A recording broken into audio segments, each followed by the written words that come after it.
Comic Book Late Night Unlimited. It's me, Cap Logan, and joining me, as always, is my buddy Chris. Austin couldn't make it tonight. He's got other things going on. He'll be back next week, and he's got a whole bunch of stuff to review that hopefully he'll have time to read and tell us about next time. Sorry, let me make sure I'm mic'd right. Because I don't even think this is coming out of the right mic. And I'm looking at it. No? Testing. Yeah, we're good. Okay, never mind. We're good. Anyways, so I've got a few books from the last couple of weeks. We didn't do a show last week. Right. So we stopped our streak. Yes. We had like 4 or 5 shows in a row, and then last week I had to take off. But I only had like 2 books the week before. Right. Last week I had 5 or 6. So I'll tackle those a little later. As always, we're going to go through things coming out tomorrow. Pretty big week this week. Yeah. The new Power Ranger starts this week. I forget what else we'll look at. There's a bunch of stuff. DC is going kind of Superman Elseworlds crazy right now. Yeah. I'm going to talk a little bit about the Jor-El book that just started. Right. The father of... To Jordan Kent, they're calling him now, or something like that. Yeah, Jordan Kent. And then... Yeah, that's something of a nod, I think, to the Superman CW show. Oh yeah, because he had a kid named Jordan. And in Smallville we did was that Superman and Lois, and then Smallville we did he called himself Joe when he went to the when he was here in the 50s. Jor-El. You know, they should have done that. It should have been like 2 L's, like R-E-L-L. Yeah. He's Jor-El. Jor-El. That's pretty good. It's like how like the Joseph Kerr thing. The Joseph Kerr. That's what is that what you're gonna say? Yeah, that's what I figured. Anyway, I also wanted to mention, as always, that if there's something you want us to review for the feature on the next show, or on a show. It's a bit of a lottery now. Yeah. You leave a $5 super chat. Somebody's already done it. I'll read that in a second, and we'll put something on the wheel for you. We spin it each show, and hopefully yours comes up in sometime in the not too distant future. We've got a big wheel right now. The last couple of shows, we've had 6 and then 7. Entries. So we've thrown 13 on. One of Chris's got picked for this show. We're going to do the first volume of All-Star Western from New 52. Yeah. Which, Chris, I had never looked at. I don't think. Maybe I read the first issue when it came out, because I, like a lot of people, I sampled a bunch of random New 52 books, but I never continued with that because I'm not like a big Western guy, and I'm not a big Jonah Hex guy. Right. But if I'd known it was like History of Gotham stuff, I probably would have. I wish I'd known that at that time. I'm not a big Jonah Hex guy either, but when I start reading, like, oh wow, they got the Arkham family here. It's catnip for me. No, it's just a Batman book, but pre-Batman. Pretty much, yeah. And also kind of, obviously you would expect some of this like cute foreshadowing, but like there's foreshadowing stuff, and there's even kind of prophecy stuff. Yeah. Because of course we have to do that, but. Anyway, we'll talk about that later. We will. But so Chris got one, Austin got one. I don't think I've had one yet. I don't think so, because I've had 2. So have you? What was your other one? I can't remember. Iron Man, the Darkhold. Darkhold was yours too. Yeah, I think that was actually our first one. You know what, Chris? It was, now that you say that. Throw more one-shots in there. Exactly. It's a lot less reading we have to do. This one flew by, though. It's 6 issues. Yeah, not too bad. No. It was pretty quick. Right. I didn't read the 0 issue, because I don't think that was in the trade, but there is a 0. Yeah, I don't think it was on the app. At least not that I could see. So it didn't look like it was part of the trade. No, I usually do in singles. I just, digital. I just read the singles. Yeah. I tried to read the trades worth in the singles, and it didn't include the 0, so I didn't bother with it. Yeah. I didn't read the backup features either. I breezed through a lot of those. Like, okay, there's Zorro, I guess. Okay, cool. Moving on. They were there. It didn't seem to be all that important. I don't know why I brought that up. Yes. Throw things on the wheel if you're so inclined. Bob the Hun puts in a $5 super chat and asks for Daredevil Man Without Fear. I'll put it on there. I think I've done it before. Maybe, yeah. But it's been a long, long time, and I'm not 100% sure right now. I know I've read it before. I know that that's the Frank Miller miniseries. Yeah, right? yeah. Okay. Yeah, I mean, I'll go ahead and put it on here, because I would have to go back and research, and I could check, but it's been so long, and also I kind of want to read it again. Yeah. and it'd be a different conversation doing it with you guys. So I'm not always gonna redo things. Like usually I don't do that. This one I'm gonna throw on there because I can't remember if I've done it or not. I don't remember anything that happens in that. Yeah, it's funny because like the one reason I read it was because when the show came out, people were like, oh yeah, Matsuda's Man Without Fear costume. Because if I remember right, that was supposed to be the... Well, that show, and I haven't been watching because I don't care anymore. Like, it just lost me. But, I've heard, like, I haven't heard great things about the current season. Like, but it sounds like Disney Plus in general with Daredevil has gotten so costume happy that it's like PS4 Spider-Man or something. Yeah, I can see that. Yeah, because I know they've got, like, full bullseye, too. Checking... No, I don't have a video on it. Good. Yeah. So I apparently, at a quick glance anyway, have not reviewed that. Yeah. Bob the Hun says I've not done it. Well, it looks like you're right. It looks like I have not. I think the whole idea behind it was that it was Frank Miller writing like his Daredevil movie. That he was like, yeah, if we're gonna make a movie out of Daredevil, here's how I would do it. Okay. I think, if I'm correct on my and I don't even remember how many years that was after his run. Not super many, I don't think, too. Like, only... Like, is that still 80s, or is it, like, 1991? Like, if it's 90s, it's, like, really early. 90s, yeah. So... What do you have on your shirt today, Chris? I have, let's see. Is it Universal Monsters? It is Universal Monsters. I had an old lady come up to me, like, not today, but like when... I can't believe Austin's missing the show. I know, you're wearing right? Your Universal Monster shirt. I'm going to talk about some Godzilla later too. So that's the... Wow. Sorry, Austin. Sorry. But no, I wore the shirt a while back, and this old lady comes up to me and goes, "I like your alien shirt." It's like, yep, we got all the big aliens. All the aliens. Yeah, we got... Going to Planet Dracula here. We'll see, they're green. That's right. It is weird the sheer number of green faces there are with that. Especially like folks who aren't necessarily green, like the Typically. Wolfman. Yeah. Why is he green? Why is he green? At least the Invisible Man's not green. That's true, yeah. That's good. Yeah. I mean, he's got like a little bit of a yellowish tint, but you know, a little bit of a bluish and a little bit of a yellowish tint, but not necessarily... But no, this was a shirt I saw, and it's like, I can't not get this right now. You always have these crazy, geeky button-up shirts. It's because I'm wildly irresponsible with money. It's because I make terrible financial decisions. Oh, Chris. Well, it's going to look like I have that same problem when I show you guys the books I got this week. Yeah. Because, look, it's been a whole 2 weeks, which means I bought things. Yeah. And I have stacks of comics on my desk again. And a little later in the show, Chris, I'm going to do something I've been threatening for quite a while. Oh, really? Which is I'm finally on camera going to open one of these. Oh! Yes, because I've never actually seen everything in here. Like, I know what's in it. Like, I've seen pictures, but I've never taken one out and actually looked at it. I'm excited. So, I had a sealed black bag. These are not worth anything, by the way. So nobody freak out. Yeah. I had a sealed black bag Superman for years that I never opened because...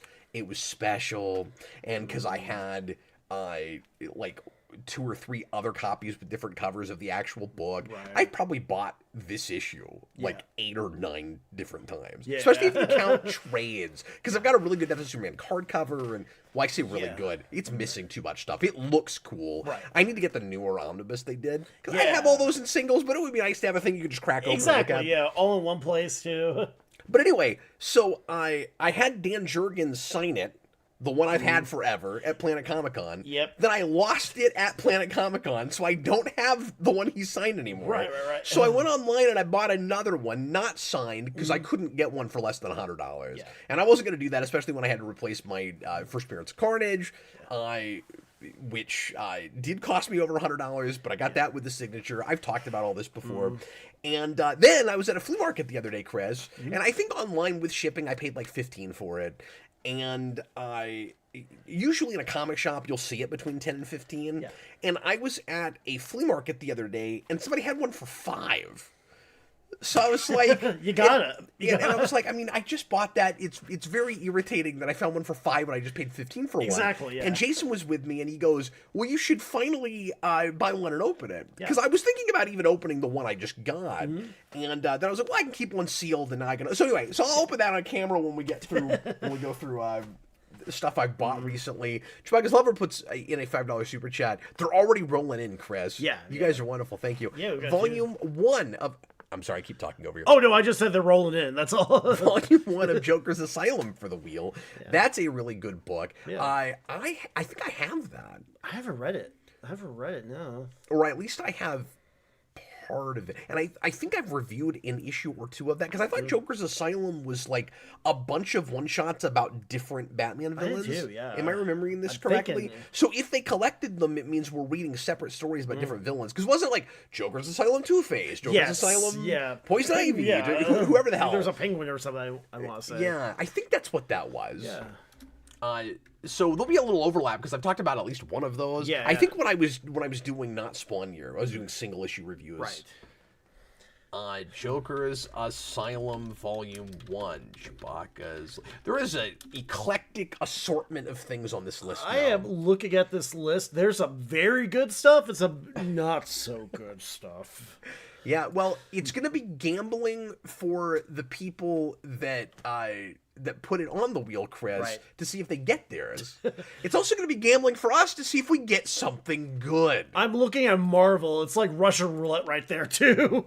It's like the end of the Deer Hunter. Well, that's appropriate given the state Marvel's in currently, where it is Russian roulette. I think Russian roulette actually is the best possible way to describe Marvel right now. I can see it, because the way Russian I'm such a jerk. The way Russian roulette works is there are 6 spots in your chamber. Yeah. And then you put one bullet in it. But it would be reversed for the way Marvel is now, because your odds of getting a good one are about that. Exactly, so Russian roulette, when the bullet hits, that's a good book. Exactly. It's a friendly bullet. It's a real friendly. That's not how friendly fire works, Chris. Exactly. Friendly fire is bad. I don't know. I don't know if you know that. You don't want. You don't want that. It's not as friendly as you think it is. Sorry, man. I'm trying to fix the wheel here. Because I've learned, Chris, that if I'm not careful, I accidentally double stack everything. Oh, yeah. On this wheel, and everything winds up on there twice. So as it is right now, we can still actually see the words that are here. Again, it's like that scene of the Deer Hunter when like Robert De Niro pulls out like 2 extra bullets. I've never seen that. Every time somebody references the Deer Hunter, I'm like, maybe I should watch that. It's good. It's, I watched it with at my friend's apartment real late at night when my friend was, let's just say, in his cups. And when they get to like some of the war scenes, in his cups. Does that mean he was plastered? He was plastered. Yes. Means? Okay. It's an old timey way of saying drunk. Is it? I've never heard in his cups. It's in his. Here's the thing. I used to work at a. I love it when you revert back to 100-year-old lingo. I love that. It's probably longer since I picked it up at the Renfest too. Sure. Busted out the 16th century slang here. But yeah, he was not in a sober state of mind, let's say.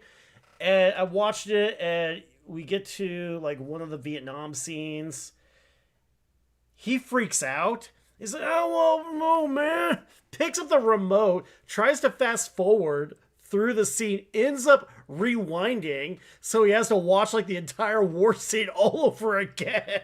Was this on VHS? It was on basically pay-per-view. It was like on demand. Oh, okay. But you can still rewind it. Rewind? Why are we not just skipping chapters? I know, right? Yeah. I was very confused. Yeah. Braden Atkinson, you bought Spawn books. Guilty as charged. I do have some Spawn books this week. Chewbacca's Lover, Joker's Asylum is Joker telling different stories about different villains. That's what I thought. Yeah. Jason Aaron did the Penguin issue. I didn't remember that. I knew there was a Penguin issue. I didn't know it was Jason Aaron. Was this like 09 or 10. Was it maybe around there? I can't even Maybe even a little bit early. Because I'm pretty sure it came out before I was buying new. Yeah. Which was circa 2011. Part of me wants to Late say it was 10. like right before the new 52. I want Yeah, to say that. but like, I'm thinking it must have even been like 3 or 4 years before Yeah. that. But, because that's 11, just Yeah. as I'm getting in. I mean, you're talking to somebody who thinks 2012 was like last week. So, Yeah, I mean, yeah. That's... Well, I will blow your mind when I say the thing you picked for today is 15 years old. Oh no! Oh no! You get to watch me turn to dust live on camera. Spiders Lover 09 or 10. Okay, I thought it was maybe around there. So yeah, year or two then. Okay, so good. Before 52. Let's go ahead and look at what's coming out tomorrow. Right. Chris, you and I wind up in a time sinkhole every time we get together. Yeah. I don't know how the shows with Austin aren't 5 hours. I know, yeah. Brutally honest with you. Because just me and you get together, dude, we've been live for 16 minutes. I don't know what we've even talked about. We can't get to the first segment. Talked about the deer hunter. That's what we talked about. We talked about how your friend was in his cups. In his cups. The gentleman was a bit in his cups now. I never heard. Well, you know, it might be British too. It's possible, yeah. Again, I picked up at the Renfest too, so yeah. 17th century Canterbury. It's right there for you. So like I said, I've got quite a bit tomorrow. I have at least 6 or 7 books, and then there's some other things that I could maybe grab if I gotta look and see what the next week looks like, and if I got a slower week next week, I'll buy more tomorrow. Yeah. I'm trying to be careful with my comic budget because I got quite a bit on my pulls. Yeah. And what I'll do is I'll go in the store and I'll be like, "Ooh, I've only got 3 on my pull," so I'll start stacking up back issues. Yeah. But then next week I've got 9. Yeah. You know, and then I'm like, "Oh well, I kind of wish that I had not bought as much." Anyway, so coming out tomorrow, Batman 10. So just straight away stuff I'm getting. Yep. These covers have all been good. I like that. Oh, This one is great. Let me pop this back so everybody can see it. Justin, we got this. I got fixed this. There we go. Now everybody can see it. But yeah, like standing on top of a spire, that's super cool looking. It is, yeah. And then let's see, Absolute Green Lantern is tomorrow. So not a big Absolute week. Looks like that's the only thing. Amazing 30. You know, sorry, I always derail myself with things. Wait, we're already in the vault. All right. Moving on. We got look forward to that later. So I'm always.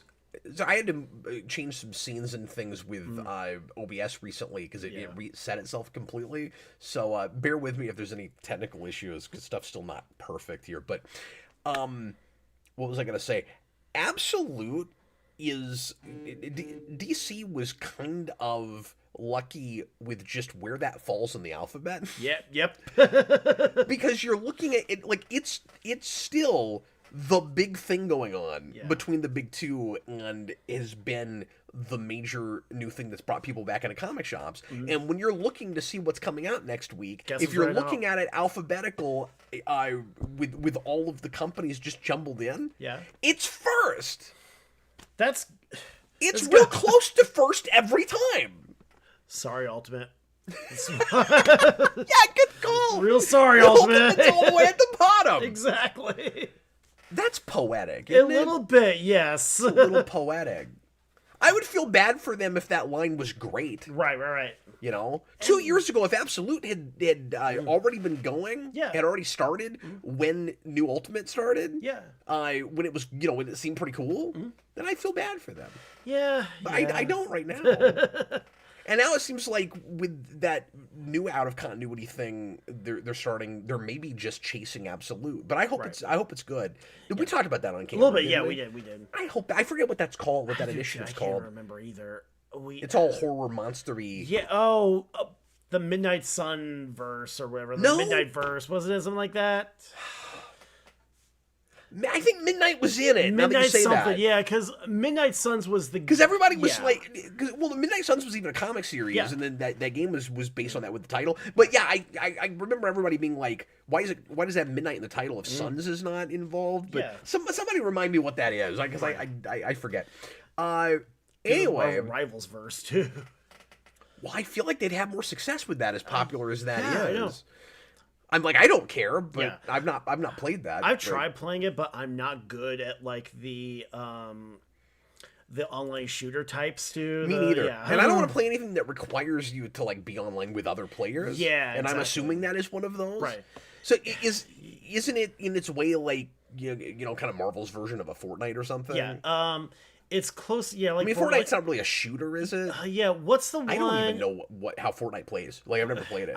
Fortnite is kind of a shooter, but it's also one that's been like basically remade over and over. Like with every update, the game dramatically changes. Oh, weird. It's closer to that one. Is it third person? Yes. Okay. Yes. It's close. Is Rivals third person? Yes. Okay. It's closer to that one. I forget the name of it. It's from Blizzard. I'm gonna kick myself, but it has like the cowboy who's like the Matt Mercer cowboy who's like, it's high noon. Oh, it's just called Midnight? Midnight Owl. Okay. The theme of our show tonight, Chris, is we can't remember the names of things. Yes. We got another book for the wheel, Chris. Oh. Dan Schneider, a $5 super chat, asked for Ultimate Wolverine versus Hulk. Speaking of Ultimate things, but not new Ultimate. This is old Ultimate. Yeah. Wolverine versus Hulk by Lindelof. I didn't know Lindelof did that. I don't either. They got. He says it's really politically incorrect and edgy for something written by him. I guess that is a little surprising with him. Yeah. He's got a reputation for being real overtly left wing and preachy about it. Right. The only thing I really remember about it is that, like the Hulk was living in like the Himalayas, had like a castle. Have you read it? Welcome to the Himalayas. Yeah, I haven't like read. I think I've read like an issue or two, but like I just remember like Wolverine gets like ripped in half by the Hulk. It's all like. Braden brings up Overwatch. That's what I was going to say. Overwatch. That's what. Oh, was that what you were trying to? That's what I was trying to think of. Yeah. So I thought it looked kind of like that, but I didn't say anything because I've never played that. I don't really know anything about it. It's. I've never played Overwatch. I just basically know it just through like cultural osmosis.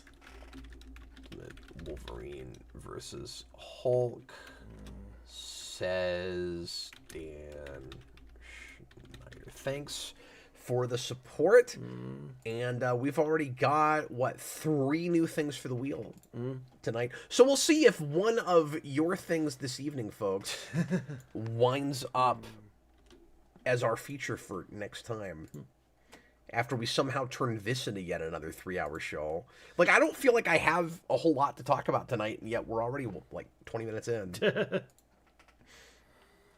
When we get to the actual... I'm just going to have to refresh this page every time, Chris. I don't like the way this thing It looks like Jinx is set still up on the list. Well, if it comes up, we just won't review it. It's like, man, we did this. We were confused. Yeah, I'll take that out a little bit later. If anybody else puts something in, then I'll be resetting this anyway. And so here, I'll take it out right now. There it is. Jinx. We were not the biggest fans of that. I think Austin liked it a lot less than I did. Yeah. But I mean, I still wasn't. It was a bit of a chore. Yeah. To get through, certainly. Like I say, it was basically Sin City without all the stuff that makes Sin City good. It was interesting though to see Bendis's art in his art, because I didn't even know the man drew anything. Yeah. So like that was an education if nothing else. Anyway, moving right along. Let's see if we can get past the first row. Uncanny X-Men, Batgirl 20 is tomorrow. Another just stellar Batgirl cover. The book is okay, but these covers are always so freaking good. Yeah. I'm still sad though that she doesn't have the blood she flings around anymore. That Exactly, whole thing. That was such a cool idea. Live her best bloodbender life. The covers were awesome. I don't know why we couldn't have gotten like a year of that. Do 2. Well, I've already talked about this, but like do 2 arcs with it. Yeah. Fantastic Four 12. I've heard good things about current Fantastic Four. Who's on it? Oh, Ryan North. That's right. I knew that. That's a cool cover. Yeah, I need to pick it back up too. I read the number 3. Yeah, I read number 3. But yeah, I read the first arc and really enjoyed that, and thought it was really the first issue was weirdly. I know I've talked before about how it was weirdly like Twilight Zone-y, Outer Limits-y before it became like more of a Fantastic Four plot. But I mean, that's fun. Yeah, but that's also appropriate for that property, and I don't think we go there enough with that. No, with that blog. But yeah, I would be curious to try it out. Yeah, I need more good Ryan North things. Yes, because there are people that love him, and I have found him somewhat hit and miss. Yeah, when he's good, he's very good. Like he did the Iron Man book, the Darkhold Iron Man book. Oh yeah, and we love that. Yeah. Okay, look, I'm trying to get off row Sorry. one. Yep. Poison Ivy is tomorrow. No. Cyclops is tomorrow. The new arc for Iron Man starts tomorrow, Chris, and I'm on the fence about whether I'm going to keep going with it. Okay. And not because of quality. I thought it really stuck the landing, the end of that last arc, and was setting up exciting things to come. I just am putting more and more things on my pull list, and I'm not an Iron Man collector. Yeah. I'm also not, I mean, this is not a reason to drop the book necessarily. I'm also not super excited about seeing Tony Stark having to mix it up with Norman Osborn in the Spider-Man suit. That's because fair. we're still doing, Still that doing whole that. thing. And I kind of wish Williamson could avoid the dumb things happening at Marvel, but how do you thread a needle, Chris, where you tell a classic Marvel story within a kind of irritating, not that great status quo right now with the universe at large? Because if you're going to tell a classic Marvel story, well, you do this kind of stuff. Like you mix it up with whatever's going on right now. Yeah. I mean, I guess the real answer is just try your best. I know. And so, I mean, he might write that well, but I still don't like the idea of Norman Osborn in a Spider-Man suit. Like, there's no way you can dress that up. Well, it's kind of like we talked with Eddie Brock Venom, or not Eddie Brock Venom, Eddie Brock Carnage, where you could see, like, Steve Orlando, who is a great writer. Yeah. But he's trying. He's got, this, he has to work with it. And even though it that's still could have been different, better. Yeah. You remember that first issue? Yes. Yeah. Okay, we already have 4 new things for the wheel. SS Jerry, and look, if anybody complains about how late we're going, We just got a 5th one, too. I just gotta throw out, some of it is your fault. but I no, I'm just kidding. I appreciate you guys a ton. SS Jerry, $5 super chat for the wheel. Please, Death of Captain America. I remember loving it and need an excuse to reread it and move forward from there. Thanks. Okay, if we do that, we're gonna have to do our research and figure out where that actually happens, because the Death of Captain America trade is not the issue where that happens. Oh, that's right. You Yeah. remember that? It's I very do. odd and confusing, and so I'm assuming he doesn't want that trade. I'm assuming he wants the actual story, place where it happens, but then you don't want to just review that issue. Right. So we got to figure out what the trade is where that happens. I want to say it's like at the... So I'll write it down, Yeah. but we'll make sure and do the right story. What were you saying? I'm sorry. Oh, I know it was during Civil War time. I think it was, just a random issue of Brubaker's, Captain America run.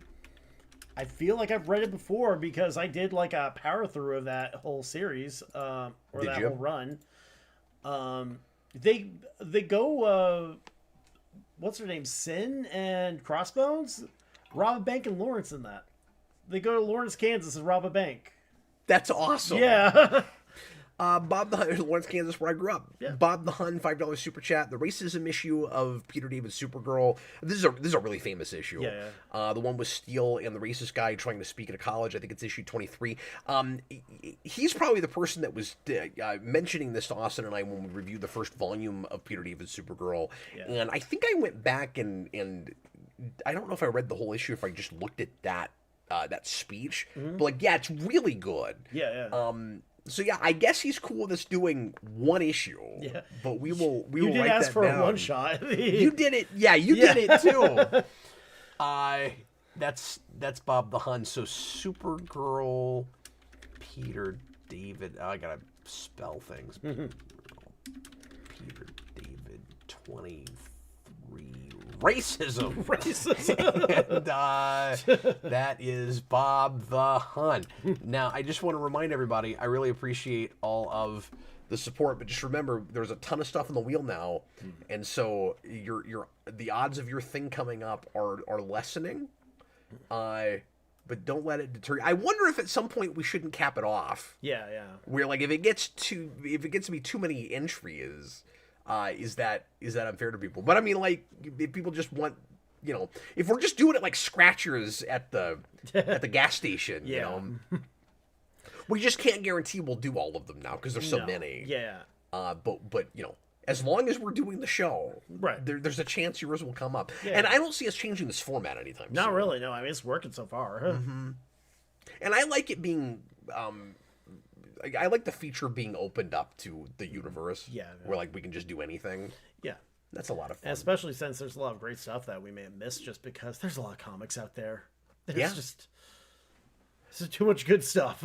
Braden, the status quo is totally screwed. It's totally screwed. Yeah.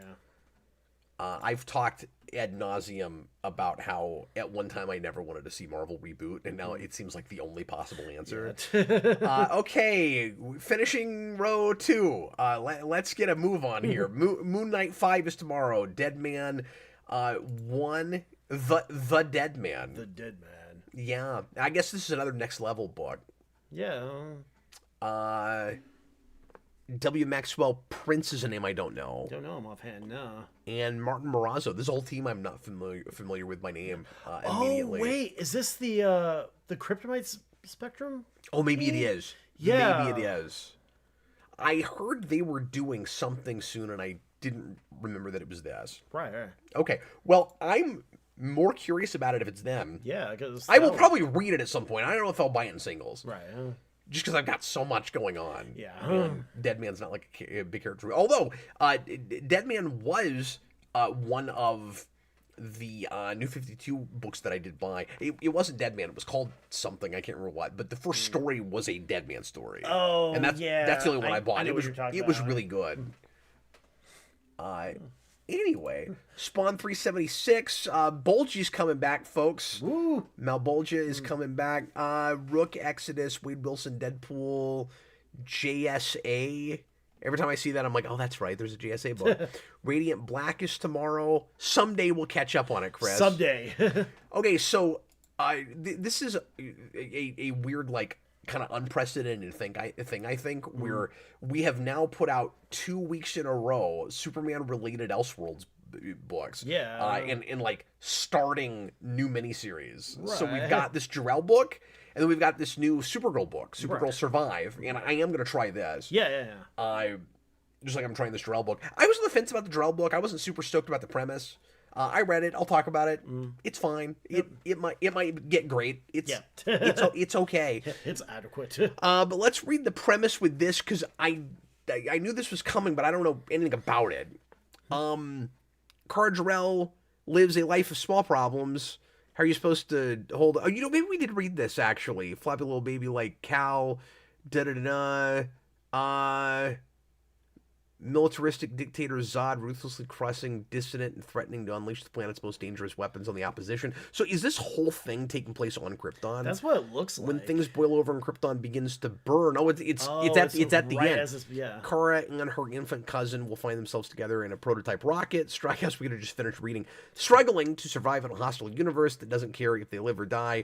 I wonder if it's going to be like galaxy trotting. Maybe.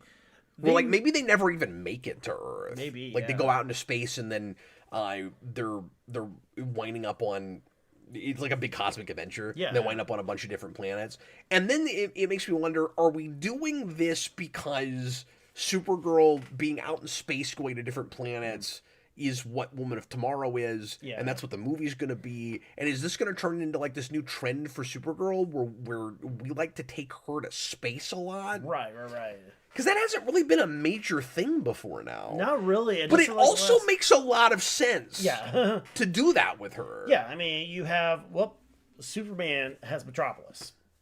You have him have his little realm, and then you take Supergirl, you take her out and have her go on all the space fair. But also, depending on what kind of Krypton we're talking about that she grew up on, she could be used to, like, dealing with other races and at least knowing that there's other things out there and could have been to space. And there's a lot of versions of Krypton where we're isolationists and we don't go anywhere. Yeah. But sometimes we do it the other way. Yeah.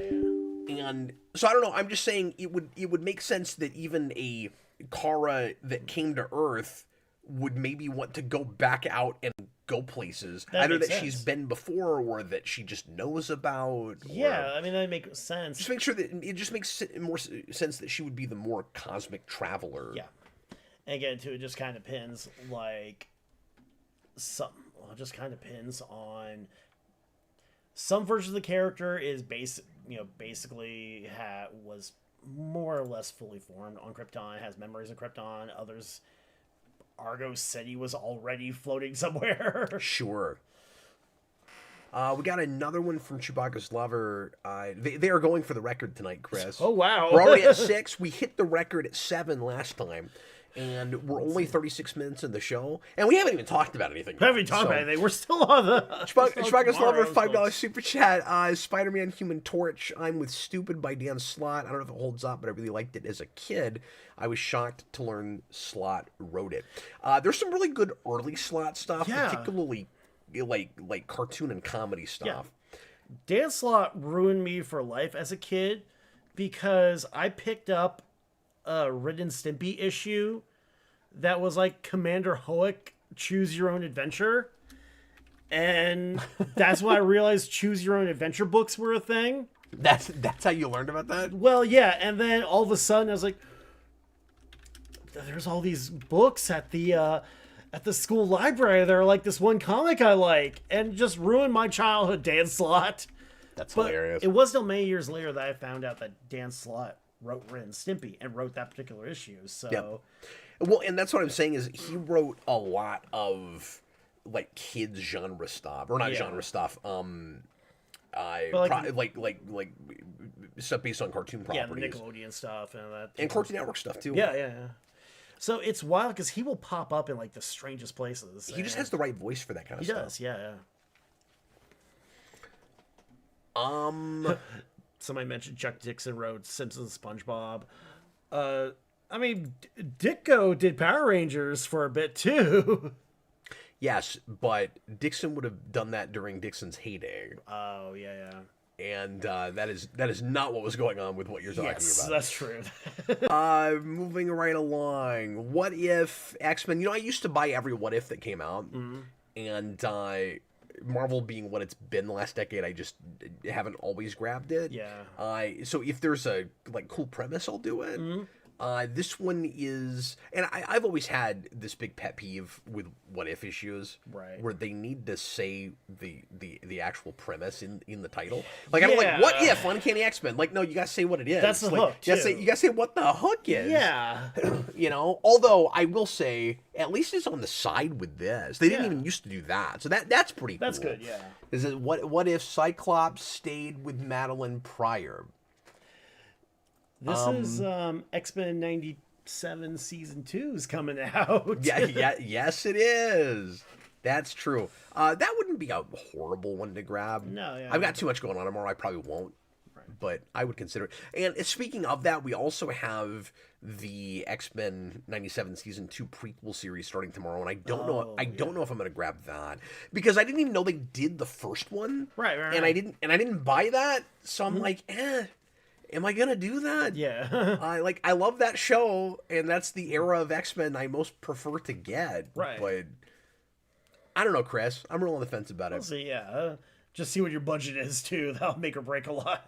Yeah, exactly. So make it Doctor Strange 7, X-Men of Apocalypse. I didn't even know this was a thing. Okay. Yeah. That Storm book is tomorrow. Book of L number 9 is tomorrow. Harley and Ivy, Life of Crimes.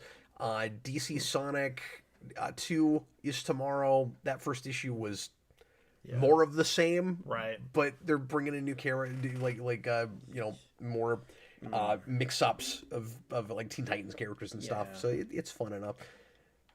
I read Harley and Ivy. I've read the first couple issues. I mean, it's not bad, but if you're not like into the Harley and Ivy thing, you could probably, it just entirely, it's well crafted, but if you're not a Harley and Ivy guy, no. But I would also say that if you don't love that relationship and that whole idea, just Poison Ivy as a thing isn't fun anymore. Because we always have that. Yeah. Like even in her main book, that's in there. Yeah. No, it's me. But it's Erica Henderson too. I like a lot of her stuff. I just had this. Sorry, I just had this thought. Yeah. How is the how's the Poison Ivy book, which is on issue 45 now? How is the Poison Ivy book handling the fact that she's mayor right now? Yeah, that's. I didn't even think of that. That's a good question too. Is it dealing with it there, or is it just ignoring that? I might have to check out. There's a new Poison Ivy this month too. I saw so. No, that's this week. So I'm saying, yeah, that's tomorrow. No, they are dealing with it. I mean, they almost have to. Like it seems Poison Ivy is losing supporters quicker than she can kill them. Okay, that's a great line. That's Mayor Ivy retreats to her luxurious Gotham City home for some R&R, but even her home is not safe. Okay, that cover's cool. That is a cool cover. Yeah. I mean, I assume that, that's where it happened, too. I'm not going to lie, that sounds fun enough if you have to do them. I don't like the Mirror Poison Ivy thing, but... Well, I'm sorry, what were you saying earlier? Oh, no, I was just saying, too, that I like a lot of Erica Anderson's stuff. Like, she did the Squirrel Girl book. She did a book called Parasocial that was like a, basically, Misery at Comic-Con that I think I actually recommended. You talked about that, yeah. So... Godzilla Infinity War, Lucky Devils is tomorrow. Twilight Zone's still going. I thought that was supposed to be done at 6. I did too, yeah. I dropped it. It was okay. I wasn't feeling it real hard, which is unfair because it was different creative teams every time. Yeah. But I got 4 in and I was like, I mean, it's okay. Right. I didn't feel the need to keep buying it. I might eventually go back and buy the rest of it, but Godzilla 11. Transformers 40th Anniversary Edition. I thought about grabbing that. Just because it's pretty, Chris. Yeah. It's a real pretty cover. What else? She Spawn 2 is tomorrow. These covers have just been dynamite. This book has got me collecting She Spawn now. I bought Scorched last week just because it was a She Spawn cover.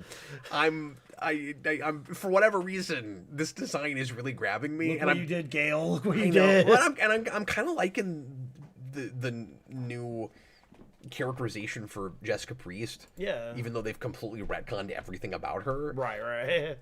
But to be fair, I think they had a straight up kind of reboot at some point. But apparently, like, she's more likable and more of a human being now, but is still the person that killed Al Simmons. That Jin Erso book is tomorrow, if anybody cares about that. Power Rangers #1 is tomorrow. I'll be reviewing that. I don't have gigantic hopes for that book. I don't care for that writer. I don't understand. I've said this before, but I don't understand why they went to the worst writer they had in that first series. Right. Who had like an infamous run. Yeah. That's who they brought. You couldn't find anybody else? I'm not well about the costume designs either, too. Nobody seems to be.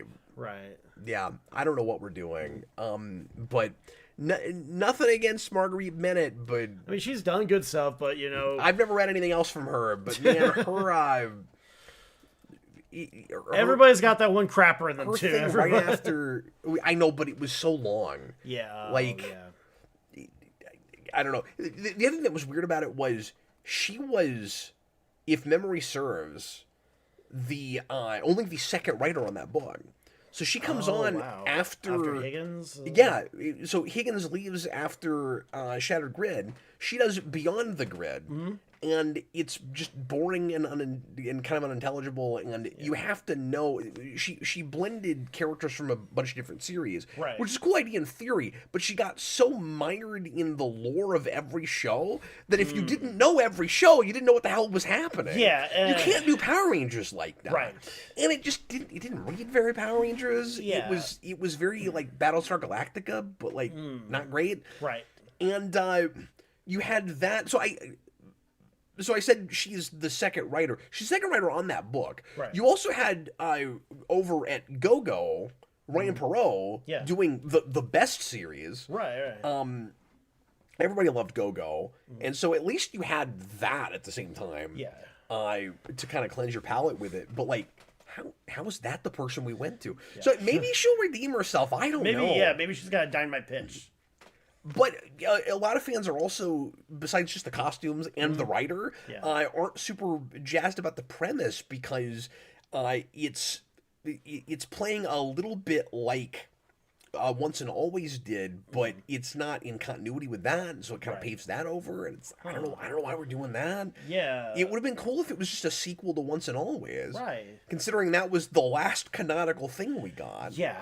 And then you could retroactively find a way to fit it in with the rest of the comic continuity. And it could be really neat. Yeah, if you did it that way. But like it's the older Mighty Morphin Rangers again, like in their 40s or 50s, just like we did with Once and Always.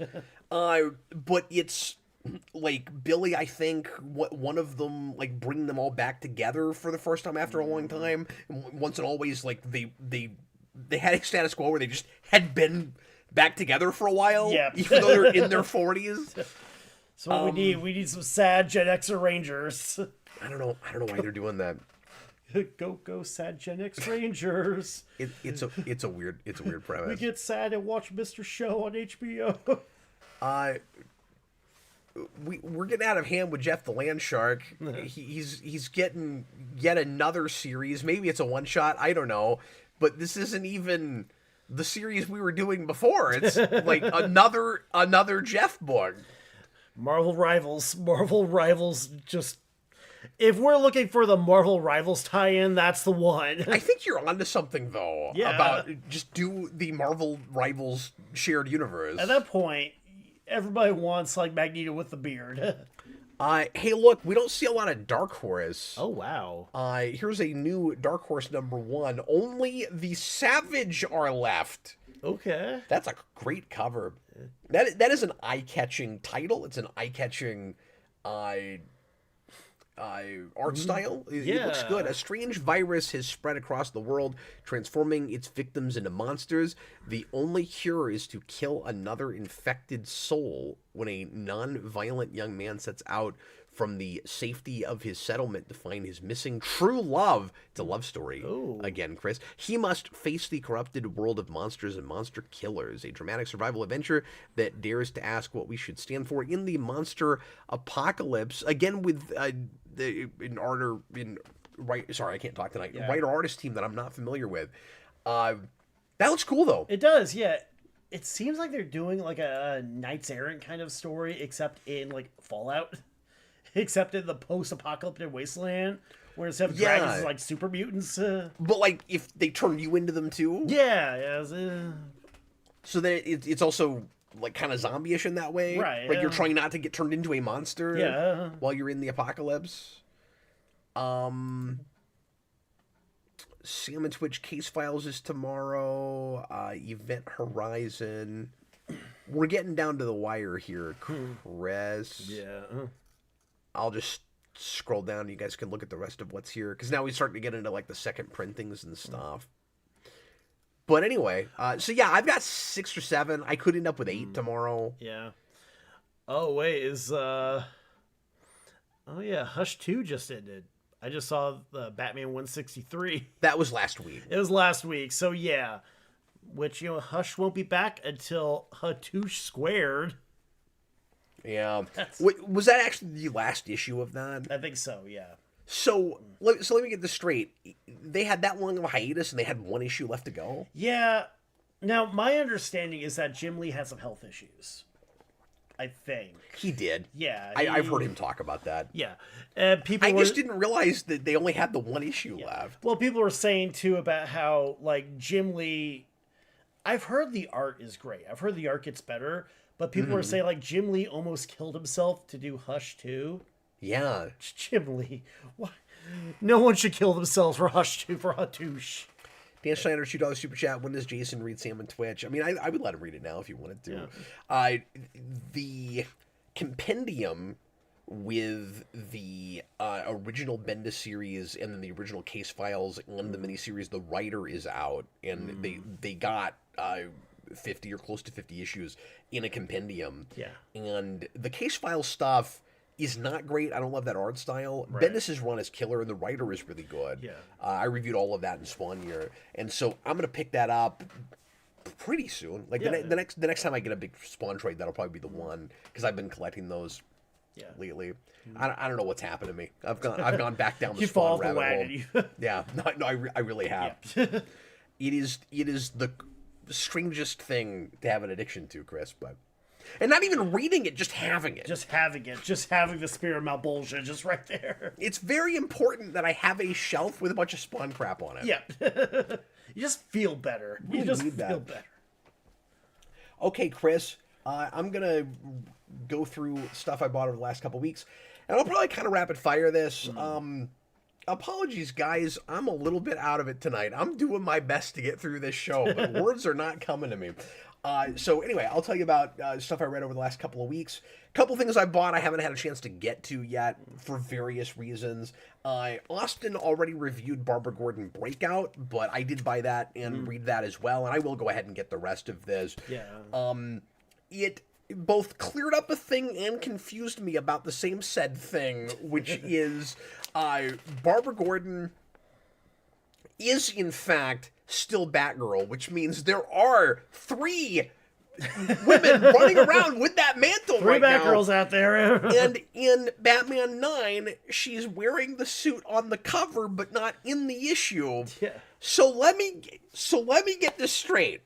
So what we're doing, I think, maybe, I gotta go back and reread Batman 9, because I can't remember exactly what the context was with this.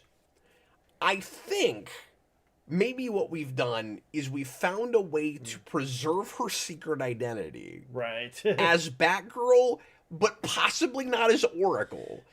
I'm not sure, because I thought the idea was she got arrested on purpose, so that she can, and we find out in this the whole reason she felt the need to go to the prison.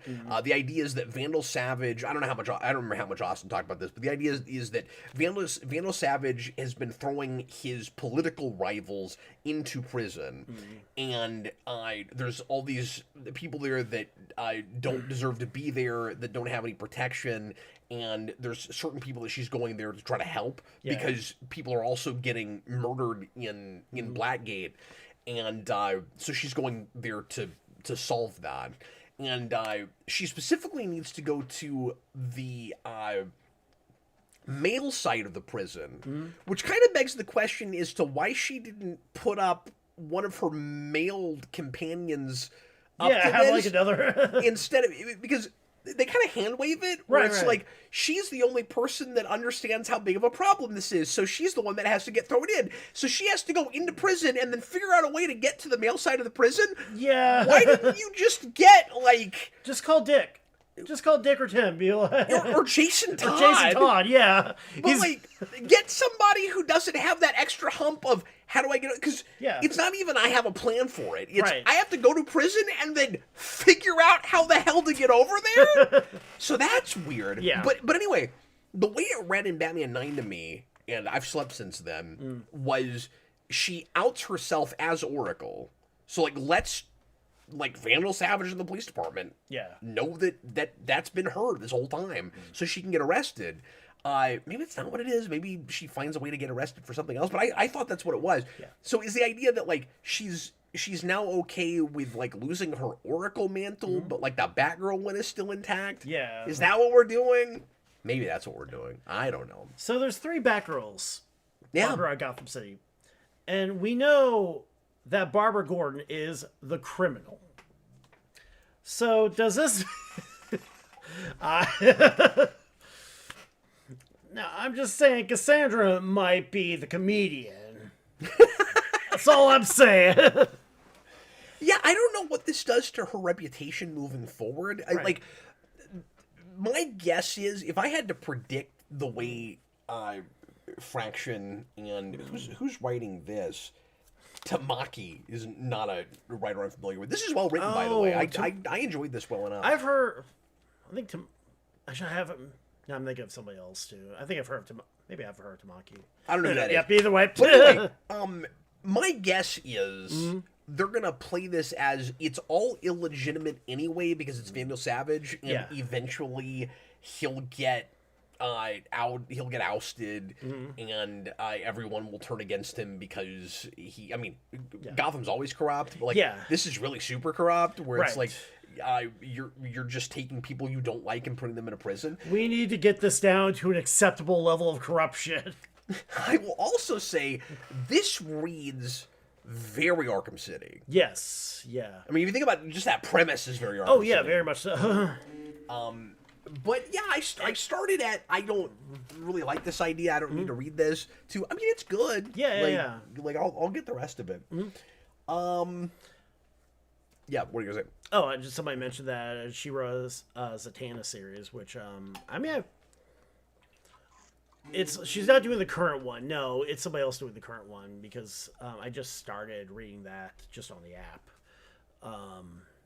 Zatanna's a character who, like, whenever she pops up, I always think, oh, that might be interesting, and then never follow up on anything. Next thing I should talk about is Absolute Green Arrow. Did you read that? I haven't read it. I should have asked you if you brought anything I that haven't. I also haven't. got. Okay, well done. I wish you'd read it so we Yeah. can talk about it together. No, I got this. I'm a little bummed Austin's not here because he got this, but he hasn't read it yet either. Yeah. He said he'd weigh in on it next time. Right. Waiting for next time you guys can talk about it. Yeah, for sure. No. In fact, since you guys both got it, I'm not going to say too much about this Right. yet. All I'll say, and then we can all talk about it. Yeah, maybe we can do an extra section where we'll talk 15, 20 minutes about this. Yeah. So all I'll say about it is, it's everything I was hoping for. Like Right. it is really quite good. Yeah. And I'm honestly impressed with how much I'm liking it because it's extremely politically charged and extremely kind of now. Right. And I don't always like my comics to be this close to home. Yeah. But it's real close to home. It's like Epstein files close to home. Yeah, because I know they go to, like, an island.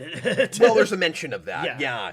But I think the reason that part of the reason I'm digging on it, I mean, some of it's just the art's really good, the atmosphere is great. It is a straight up horror comic. Yeah. But it's in its way extremely in line with the spirit of like classic Oliver Queen and Green Arrow. Right, yeah. The way it kind of updates, and it's weird because Oliver Queen has been killed. Like he's dead before the book starts. He's like a demon or something. Well, we don't know yet. Oh, we don't know. We don't know what the actual Green Arrow killer is, but the whole idea with this is our protagonist is actually Dinah. Yeah. And she is investigating who killed Oliver Queen and trying to protect Hector Hammond, who is absolutely horrible. And okay, now I am talking about this.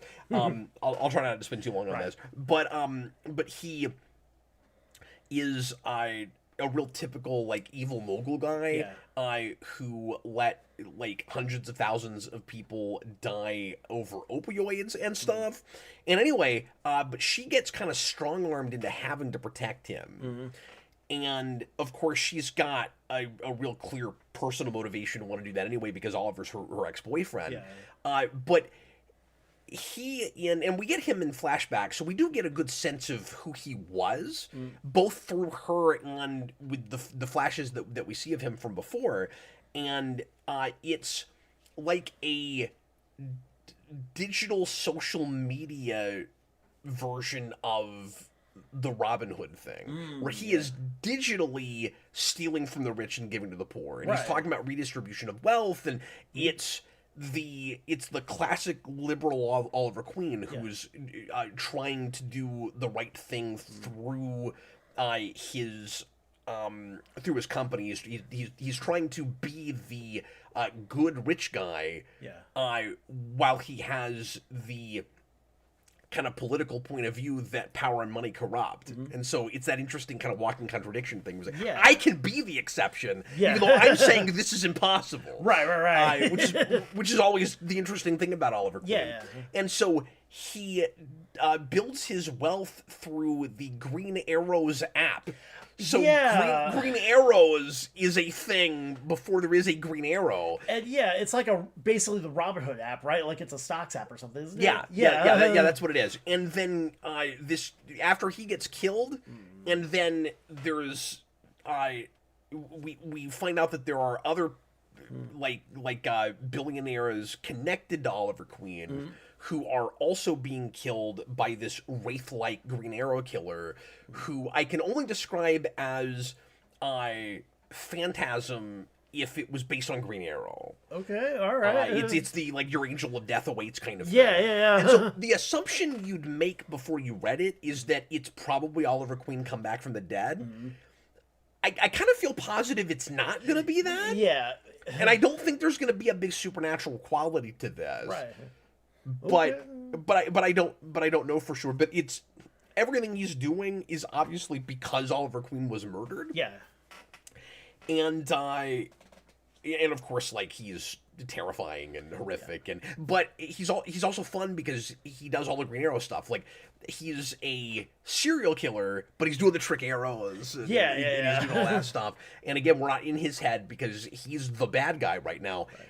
Kind of. I mean, like, the real bad guys are the big, scary, evil, like, corporate people that kind of deserve what's happening to them, maybe. Right. But there's also this kind of discussion of, should we really be celebrating what's happening here? Mm-hmm. And then obviously that's a big like, I think the social commentary is really thoughtful in this. Yeah. It's pointed. Mm-hmm. Like, it's clearly, I want to say it's in one direction, but then on the other hand, it's like, but Oliver Queen is always this, like, really liberal guy. So if you're gonna write about him, that's gonna be the stance. Yeah. So, like, it kind of works. Right.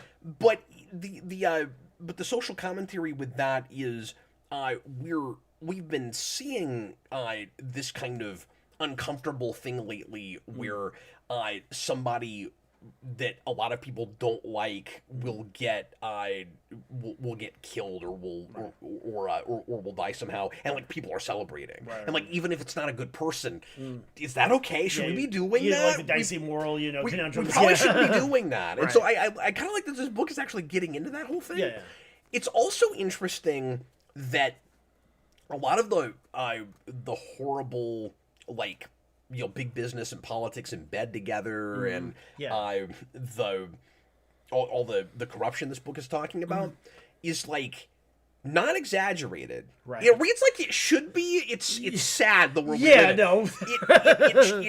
reads, and I never want to get too political, but this is a very political book, and so I within the context of this, I have to talk about that a little bit. Right. And it's interesting, Chris, because there's an excuse for it in the book, which is it's the absolute universe and it's the dark side world. Yeah, exactly. And it really kind of gets into that a little bit. Yeah. Like there's a little bit of the meat of it is something is, like, wrong at the core of this world that's allowing this much corruption to happen. And so it makes it feel like the world we live in, we actually live in. Yeah, the explanation for that. There's that omega particle that's out there. Is that Darkseid created it trying to make anti-life happen. Yes.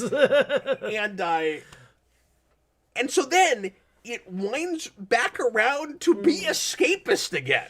Yeah, it's got that. It sounds like it's got at least that enough of, like, a thin layer of escapism, so you're not reading it just, let me curl up in a hole and just get sad.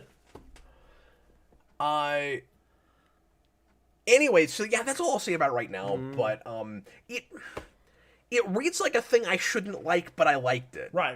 Is the best way I can describe it.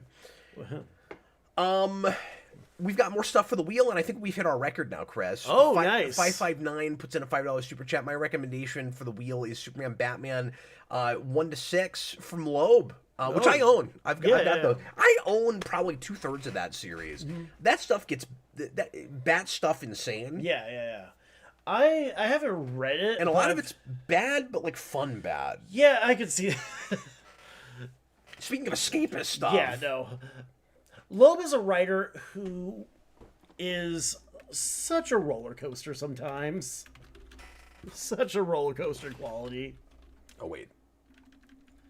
Like, even in his own, like, even in, like, one series, too, there's massive ups. Like, as much as I do like Long Halloween, every so often it's like, oh, no, we're just straight up doing The Godfather now. We're just straight up lifted. And I've talked about this a lot, but, like,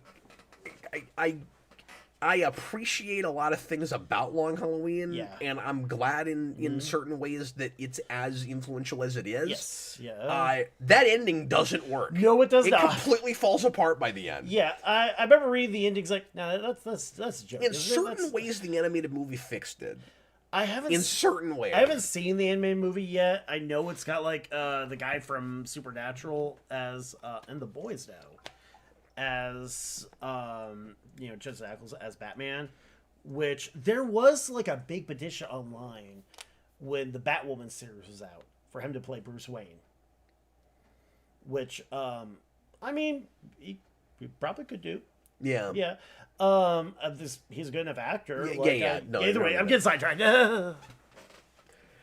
Sorry, we got a lot going on. Yep, here. sorry about that. Point is, I haven't read that, so it'd be interesting. So, sometimes I don't even know how we got to wherever we're at, Krez. That is every conversation I've ever had. It's like, how did I get here?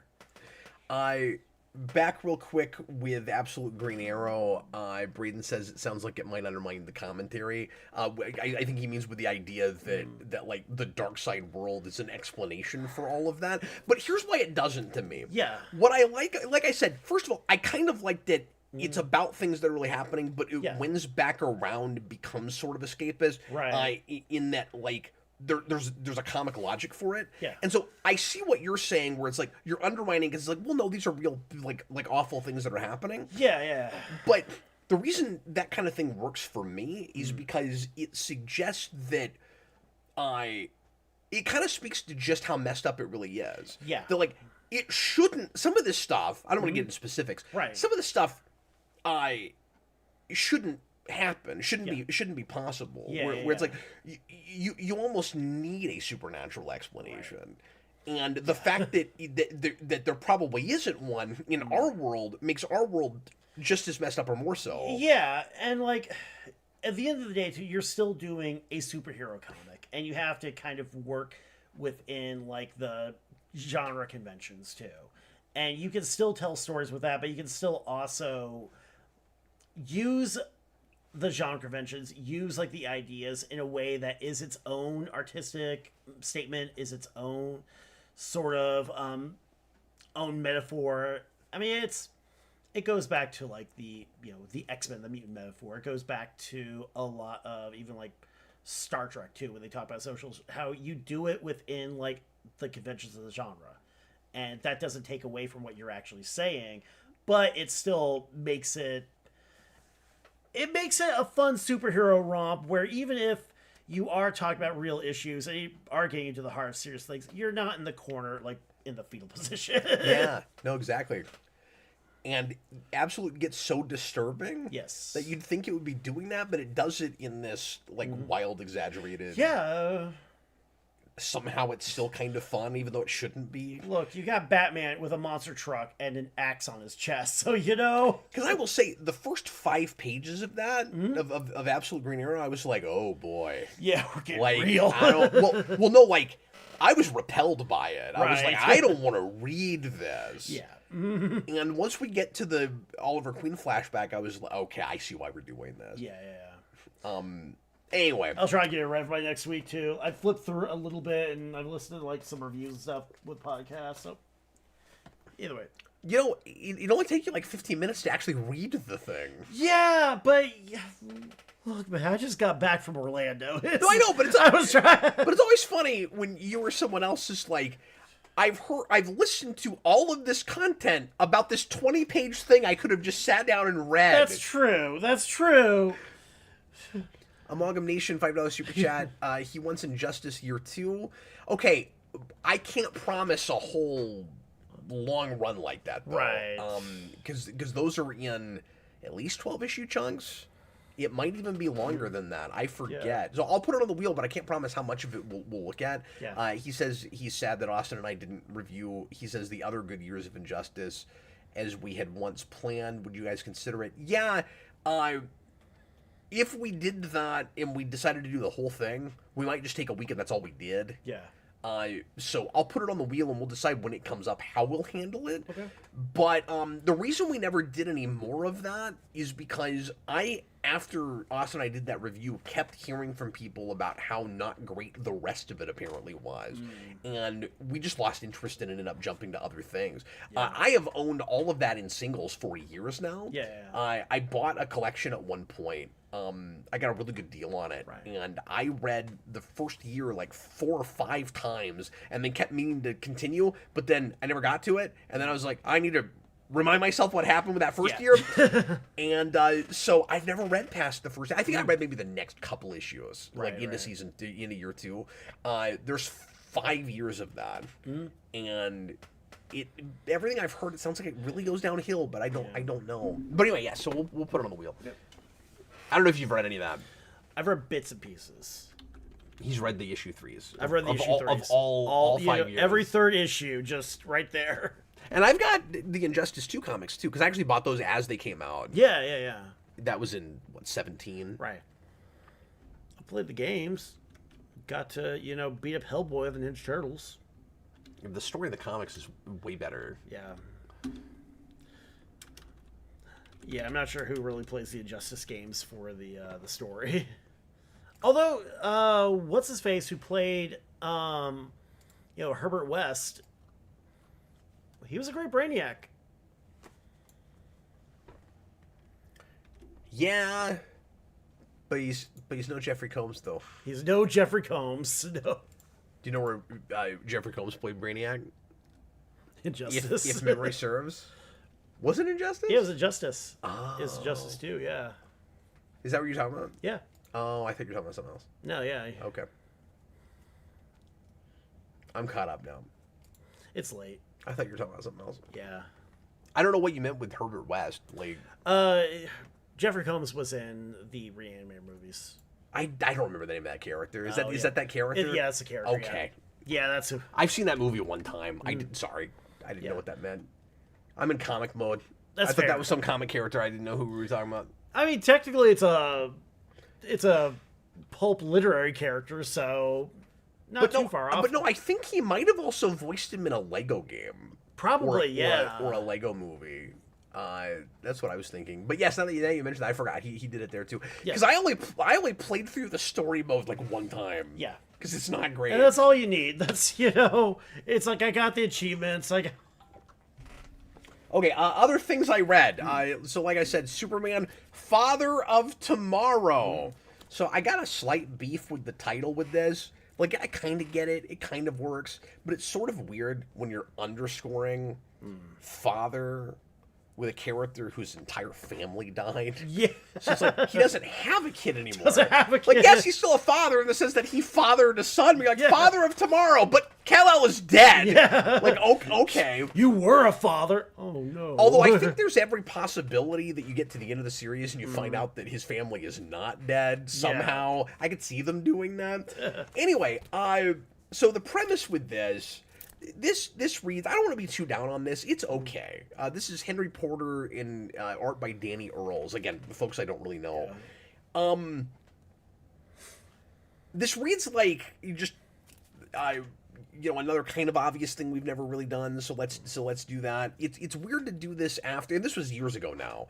Not to Chris, it was like last Thursday, but this is again 15, 16 years ago. Yeah. We had Last Family of Krypton, which is the whole family gets off the planet. Yeah. And we see what happens if you still had Laura and Jor-El on top of Kal-El making it to Earth. Right. Here it's somehow Jor-El gets in the rocket, but the other two don't. And the flashback is really funny because he's strapped in, and then they're just off behind him dying. He's like, no. But I'd love to know how this situation happens, really. Like, I don't know why he's in the rocket. Whatever. So he crashes instead of Kal-El, and he just becomes like surrogate family with the Kents, just like Clark did.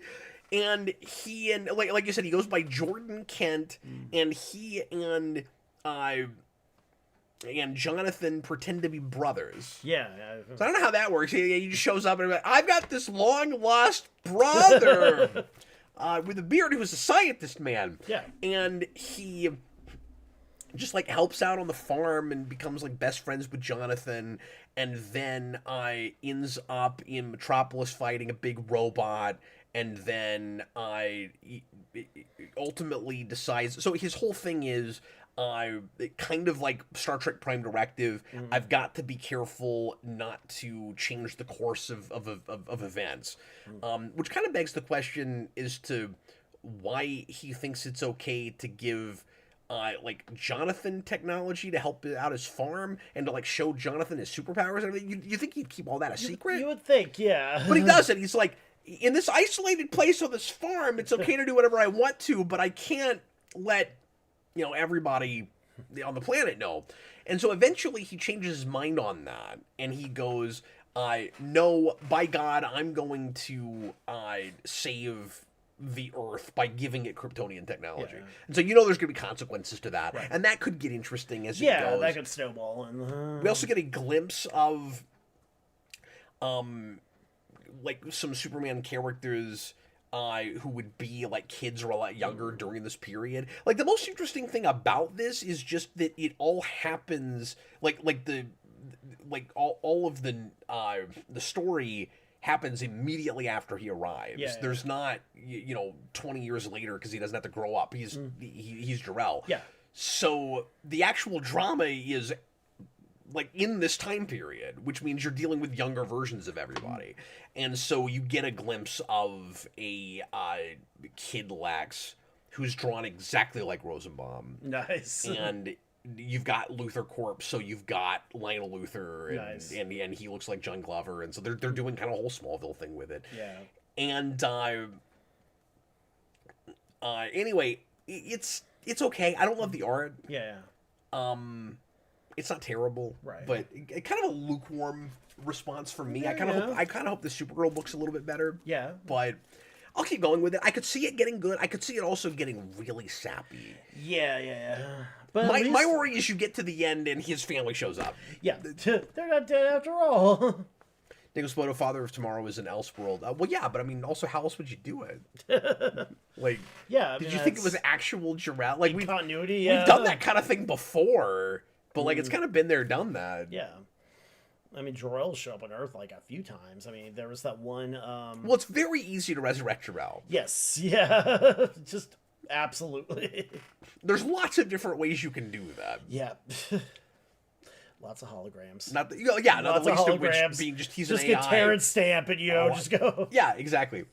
Okay, I'm gonna rapid fire through stuff. Some of this I might talk about more with Austin later. Absolute Wonder Woman number 20 finishes up the arc we had there. Veronica Cale is horrifying and manages to finally get her hands on Wonder Woman and kind of sort of tortures her, and it's very hard to torture Wonder Woman, but she kind of figures it out. And it's that whole situation reminds me quite a bit of Lex and Superman's relationship in the new Gunn movie. Yeah. It's kind of like that. And she's got like her team of people behind desks that she's having do things that are all really nonchalant about torturing this like really altruistic, wonderful superhero. Yeah. And you get some stuff with Hades, which I don't think we had before. This is a book that I'm gonna need to catch back up on because month to month I'm not keeping up with it super well. Yeah. But I mean, as always, it's got great panel layouts. I will say, it's I wasn't like as captivated by it as I was like the last couple of issues, and we kind of just lost Zatanna in it. So I had to keep reminding myself that we were at the end of that arc because it almost. All roads were leading to this, but it almost feels like we've started a new arc as opposed to this is the cap off of the last one. But it's tragic and sad and well written as always. Like it's really good. Yeah. Meanwhile, I got Scorched 51. In fact, I said I bought this just because it's a She Spawn cover. My guys at my comic shop are getting so used to the crazy stuff I'm buying, they just put this in my pull list, assuming that I would want it, even in my pull box, even though I'm not pulling Scorched. You are now. A part of me kind of wants to after this, but like I'm planning on buying these in the big compendiums when they come out. Yeah. Which will be a while before we even get the first one. Like, we just finished 50, so it'll probably be like 2028 or 9 before that comes out. I think King Spawn is slated for next year. I forget. Anyway, but there's kind of an interesting new status quo being set up with this where the Scorched team is disbanding because they accidentally got a bunch of innocent people killed on a mission, and like it was horrifying. There's like a suicide bomber that they don't manage to stop, and then like women and children body parts everywhere. Oh, wow. Like it's messed up. But and Spawn's always been messed up in that way. Yeah. Messed up in a way that makes sense. I could follow this. And I've not even been reading this book. I know the basic premise with this in the team setup. And I like how they can't really decide what they are. Right. Like they're just sort of superpowered misfits that could be mercenaries or they could be superheroes. Yeah. Like they kind of go where the wind takes them. Right. And it's a fun blend of characters because if you don't know about this, most of you won't care. It's Jessica Priest, who is She-Spawn, and then it's medieval spawns. You got 2 spawns. 2 out of 4 members of the team are spawns. And then you got Redeemer, who used to be a spawn hunter, so he's like the opposite of Spawn. Yeah. And then you have Haunt, who is like knockoff Spawn, who didn't start in Spawn's continuity but wound up in his continuity, and that's a Kirkman creation. Nice. Who's just been sucked up into Spawn for a long time now. Yeah. And anyway, the main point of this issue is getting Jessica Priest, because she's the leader of the team, to the point where she's decided that she needs a new team. And so the end of this is a big computer monitor with a bunch of major Spawn characters, and she's trying to decide who the new team is going to be. Yeah. And so that's kind of fun. That's cool, and makes me sort of want to keep going with it. But like I said, I don't know if I should be buying this in issues, because eventually I'm going to buy it in trade. And I don't usually do that, but if they keep putting her on the covers, then I will. If they keep putting it in your box, like, all right, I guess I got it now. That's true.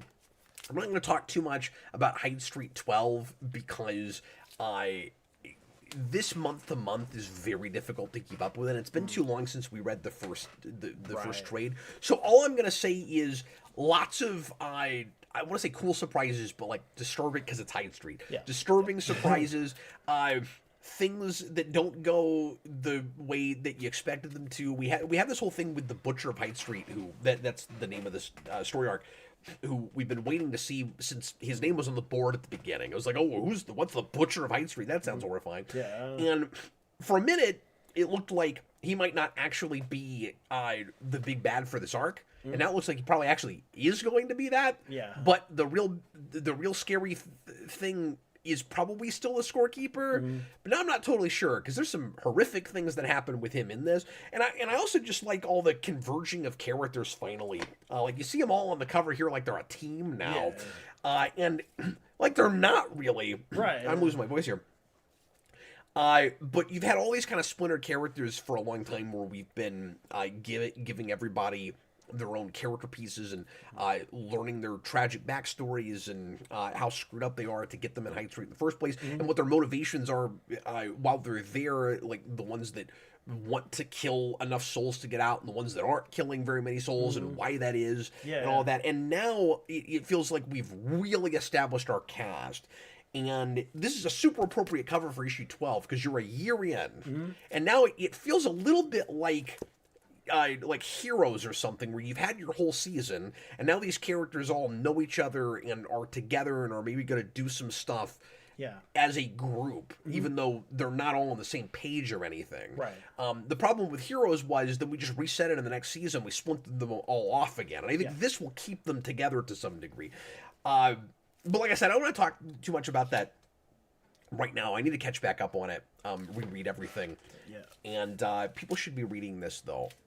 It's still wonderful. It's still probably the best thing happening. Especially if you like this kind of genre, if you like Twilight Zone type things. Johns is just killing it. He's Yeah. amazing. Superman 38 I've not read yet because somehow I missed 37. I didn't even realize it. I must have forgotten to put it on my pull list before 37 came out. Yeah. So I need to get that and then catch up on this. Psylocke Ninja, I finished. I think this is done, and I finished buying. I'm not caught up on this. It's too wordy. I lost interest in it, but I still love the covers, so I was like, I'll write it out. I will finish this eventually. Yeah. I actually read that. Okay, and then other stuff that I bought this last week, Chris. I went to the comic shop in Topeka because every time I go to Topeka to see my dad, I go to this comic shop. Yeah. It's really great. And I just gap filled a whole bunch of Birds of Prey. I just bought 15 issues of Birds of Prey. nice. So I'm up to, this is volume 1. This is Chuck Dixon into Simone. Yeah.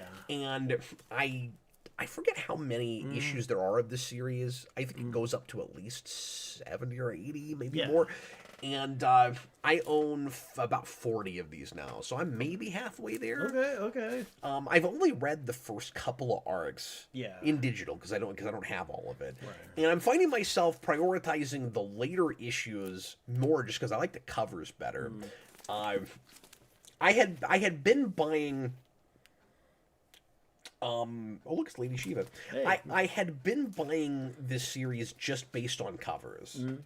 And I got most of the ones that I really liked with the characters I cared most about. Yeah. And then I decided to be completionist about it. So now I'm buying them even if the covers are not that great. And this series is very hit and miss with its cover. But Yeah. So I don't know. Part of the reason also I'm buying this is I talk about Birds of Prey a lot, like I'm a giant, massive fan of it. I actually haven't read all that much Birds of Prey, and I'm like, I should, really completionist collect this thing, at least the first volume. Yeah, I mean, there's a lot of it out there, too. It's hard to keep up with all of it. Yeah, and I'm not going to buy every series. Yeah. But I'm going to get at least that first one. Right. So, anyway, Nicholas Bodo, High Street sounds kind of Stephen King. It is a very Stephen King kind of Yeah, premise. it does definitely has that. Oh, and I meant to say this too. They're also building this big mystery that Hyde Street is not what we thought it was. And I don't know what that means yet, but I'm very intrigued by it. Yeah. It's like, there has been this kind of question as to what exactly you're looking at with it. Because it feels like kind of a purgatory. Yeah. But it's also on Earth. So it's like, you're not going into exactly a nether realm. Or are you? Because the whole idea is you turn a street corner and then you wind up there, and you could be in any city and wind up there depending on what you've done with your life, right? Yeah. And you don't have to die to go there, but there are dead people there. Yeah. And some of the people that wind up there died before they went there. Right. I think. And it usually just ends up there too. Like again, you just turn the wrong corner, the wrong street, and next thing you know, you're in Hyde Street. Yeah, exactly. Yeah, so it's a weird little sort of almost pocket dimension-y. So that makes me think that Johns is going to finally give us a full-blown explanation for it. Yeah. And I like how mysterious and weird and X-Files-y it is, but I'm also trusting him if he wants to full-on explain it. Yeah. Because his lore has been so consistent. Right. And he clearly knows what all of it means and where it's all going. Yeah. And so if he wants to give me that information, I'm willing to take it because Exactly. it'll probably be great. Yeah. Okay, other things I bought. Chris, I finally replaced my Spawn 1 because Hooray! I'm rebuying at least the first 50 issues. Yeah. I may go all the way to 100. After that, I'm good with my trades. But, I miss these, even though I've got the cover compendium. I miss the covers, and some of it also is I miss some of the extra interior stuff that you don't get with the trades. Right. I want the old letters pages. Yeah. I don't care about them past 100, but the early days I want the letters pages. And there's also some pinups and things. Right. It's just nice to have again. Can I tell you a story? Yeah, please. Okay. So I'm glad to have this again. It's not in the best shape. It's fine. It looks about, just condition-wise, it looks like the old copy I used to have because it's got some spine ticks. Yeah. I ordered this online. My shop has not had a Spawn 1 in a little while, and it's always reasonable there. People like to jacked the price up with this. There are a million of these around. It is technically a $25 or $30 book. I don't think you should have to pay more than $15 for Spawn 1. No, There's so many of them out there. Yeah. And so I decided instead of doing a buy now, because on eBay, typically you're looking at 25 to 35. Right. And I'm like, I'm not paying that for Spawn 1. No, Not, and especially rebuying the stupid book. So I promise this will be kind of interesting in a second. So I go on and I'm like just looking at like lowball bids where I can just get in and try to kind of snipe one, right? Not really snipe it, but try to get it at the last minute. And I got one with like a couple days left, and I ended up winning it, and it was like $15, I think, maybe a little bit less, and then shipping. So I paid like $18 for it. Yeah. And the guy was meticulous about his pictures to show condition, and it had no spine ticks. Right. And it looked pretty good. And I wanted to see if I could get one for under 20 that was in better shape than the one I used to have. Yeah. And it was until the guy shipped it. Because it came in the mail with no packing whatsoever. Oh. I've never seen this done quite this bad. So it was just manila envelope with no bubble wrap or anything. Like, he just stuck it in an envelope and sent it. It's like, that's it, we're going. That's all he did. Yeah. And he didn't even put any rigid cardboard in. It's not hard. In fact, it would have come in better condition. It's shocking it's not worse than it is. Yeah. It would have been in better... And then it was like, it was shoved in my mailbox. I mean, like... Oh. It would have Every been... mistake you could possibly make in mailing a book, it just seems like they made, It would have been in better shape if he just put 2 other bagged and boarded books he didn't care about on the other sides of it. Yeah. He didn't even do that. And so, and like, I'm a little picky about shipping because I did this myself for a lot of years and I know how to wrap. Right. This guy didn't even wrap. He didn't do anything. He just put it in the middle of the envelope. So then I went back and I looked at his page because I wasn't going to give negative feedback. I don't do that typically. This I would have been well within my rights, but I usually I was just going to send him a message and be like, dude, you should pack your books. Like, nobody's going to want to shop with you. Right. And I realized the mistake I had made because I didn't check his feedback before. And he had 25% feedback. Oh. And he had all of these complaints about exactly this and with valuable key issues. Oh. This guy is ruining $100, $200 books. Oh, crap. And I don't understand that. Yeah. It's like, does he not realize that stuff gets messed up in the mail? Because I don't understand why you would take meticulous pictures to show the condition and then not ship it in a way where it would be in that condition. Yeah. I mean, that's just basic shipping in general, too. It's nuts. Yeah. Like, comics are not. Protect your stuff if you're going to mail it a long ways. So I got lucky that it's like, it's in decent enough shape. I'm not going to feel the need to buy it again. Yeah. But isn't that weird? It is, yeah. Anyway, I don't understand that guy. I got more early spawns just replacing this stuff because it was cheap and my shop had them. So everybody can make fun of me for all the spawn I'm buying. I swear to God, Welcome back. I'm gonna repel everybody. Nobody's gonna watch the show anymore. It's just Cap talking about freaking Spawn again. This was a good find though. I got issue 12, first printing of Crisis. Oh, nice. And I have been sitting on 1 through 11 for like a decade. And I never bought 12, not because it's expensive or hard to get, but it just never shows up. It's not anything I'm going to order. Yeah. And so you just wait to find it in the wild. Right. And it just never showed up in the wild. This is like a $10 book. Yeah. And it's got a $10 sticker on it. I didn't actually have to pay that much. I got a better price on it than that. But it's weird that the Crisis books are not worth more than they are. Yeah. As important as they are. Yeah, I mean, none of the, even like the famous Death of Supergirl cover, not that bad. Yeah, they usually get to be about like 30 or 60, don't they? Or I don't think it's worth that much. probably not. Yeah. Mm-mm. I'm basically No, I think it's like a $10 or $15 book. Oh, wow.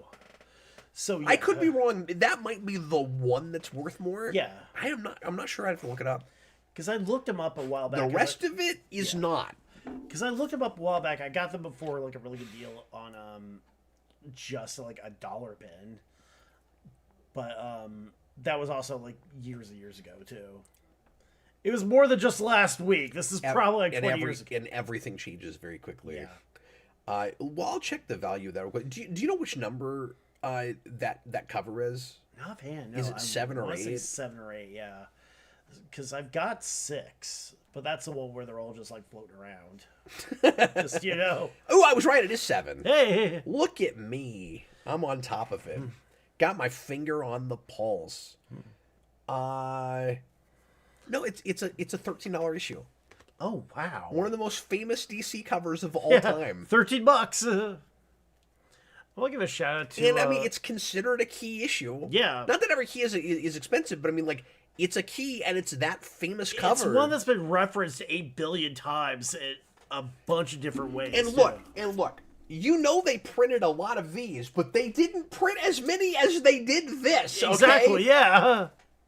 I want to give a shout out to Braden too, who said that it sounds like Hyde Street is like the back rooms, which I just watched that movie the other day too. It's really good. We just reviewed it last night. Yeah. I should have invited you. I didn't know that you were watching it. Well, I watched it. We did a 2-hour discussion on back rooms. Oh, wow. So we got a lot of mileage out of that. Here's the thing. There's a deceptive amount of lore for the back rooms too. Yeah. Like, the whole thing started like a 4chan post of all things. Yeah, we talked about all of that last night. So... But I have a whole theory that I think I'm alone on an island with this about what the Backrooms is. Yeah. Because I think the Backrooms is really just the Matrix. Okay, yeah. And like I think it's like if you found I think it's like if you discovered you were in a computer program but you never found the real world. Right. I think it's like that. I can see that, yeah. Because the whole Backrooms idea is like video games in the first place. Yeah, it's like it's you walk through the wall, you see the parts. behind code that you're not supposed to see. Yeah. The only thing I can't completely reconcile is that you are adding to it by going there. Right. Where like it seems to be kind of like replicating you or reading your mind and creating things. Yeah. But that could still maybe happen That's with still computer code Matrix-y. somehow. It's still like, glitch in the Yeah. Anyway, that's why I think's happening. Yeah. I gap-filled some Amazing Spider-Man. I got 243. I got 254 with black costume. I haven't bought any Amazing in a long time. Amazing 288. Yeah. And then I finished off Batman 89 Echoes, which I've not read much of yet, but I don't like the 89 comics. Yeah. But like I'm an 89 guy, so I have to have these.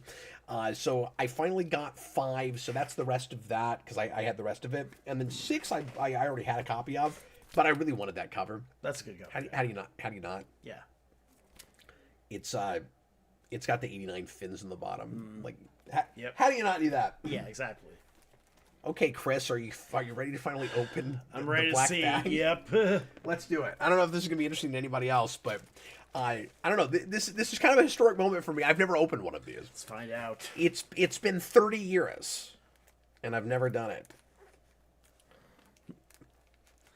Also, we've been alive for more than 30 years. I've just been, look. That's true. I just feel the brutal march of time this whole episode. Braden, that should totally be your next book. Oh, the idea that the Backrooms is the Matrix? The Matrix, yeah. Yeah, my next book should be just rip off both of these properties. Exactly. Sandwich them together. I realize Backrooms is not exactly a property. Yeah. It's complicated, but yeah. I don't know how the licensing with that whole thing just will throw end in up working. Slender Man, you're good. Yeah, exactly. Okay, here we go, Chris. All So, right. if in 1993, 93, right? 92. Yep. If in 1992, you bought the black bag. First of all, people thought these were going to be worth a fortune. So, I think there are tons of people that have no idea what is in this, which is partly why I wanted to open one. Right. Yeah. But if you did get one and took it home, and you wanted the poster and and all the stuff that's in this, the armband, this is what the experience you would have had. Here we go. So let's open this up. And it's so weird I'm finally doing this. Yeah. So, the Superman 75 in this set gave you the Tombstone cover. Mm-hmm. I don't know if you knew that. I did not. But that comes with the Tombstone cover. And so it'll be cool to have this in with my other Superman 75s because, of course, I've got the standard cover and then the black bag was always with it. And then it's got the fold out, but the regular 75 has the fold out also. I think there are maybe reprints that don't do it this way. Right. And if you do it and trade it, of course, doesn't fold out. Yeah. So it's just 4 regular pages. Right. Okay. That was a big deal when I was a kid. Yeah. The whole fold out thing. And then what is this?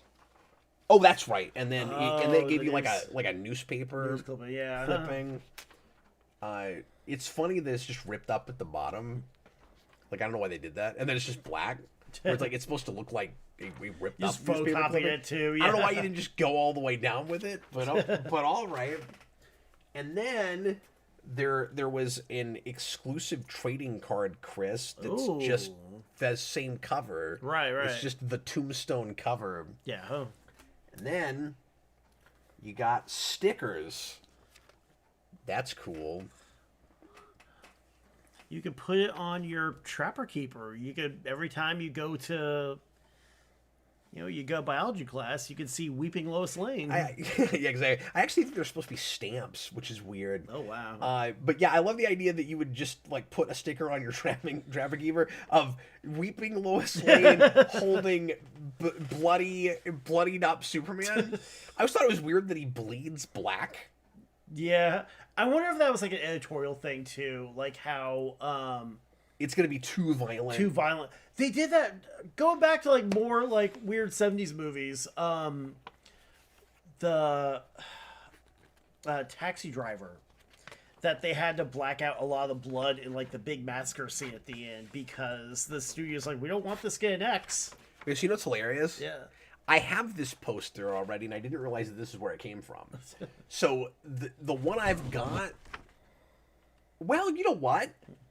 Maybe it's not. I was going to say it probably came out of one of these, but now that I'm thinking about it, I don't think mine has the folds. No, yeah. And I don't think mine has all of the issues listed. Oh, yeah. Because this is like, here's the Doomsday stuff, here's the Funeral for a Friend stuff.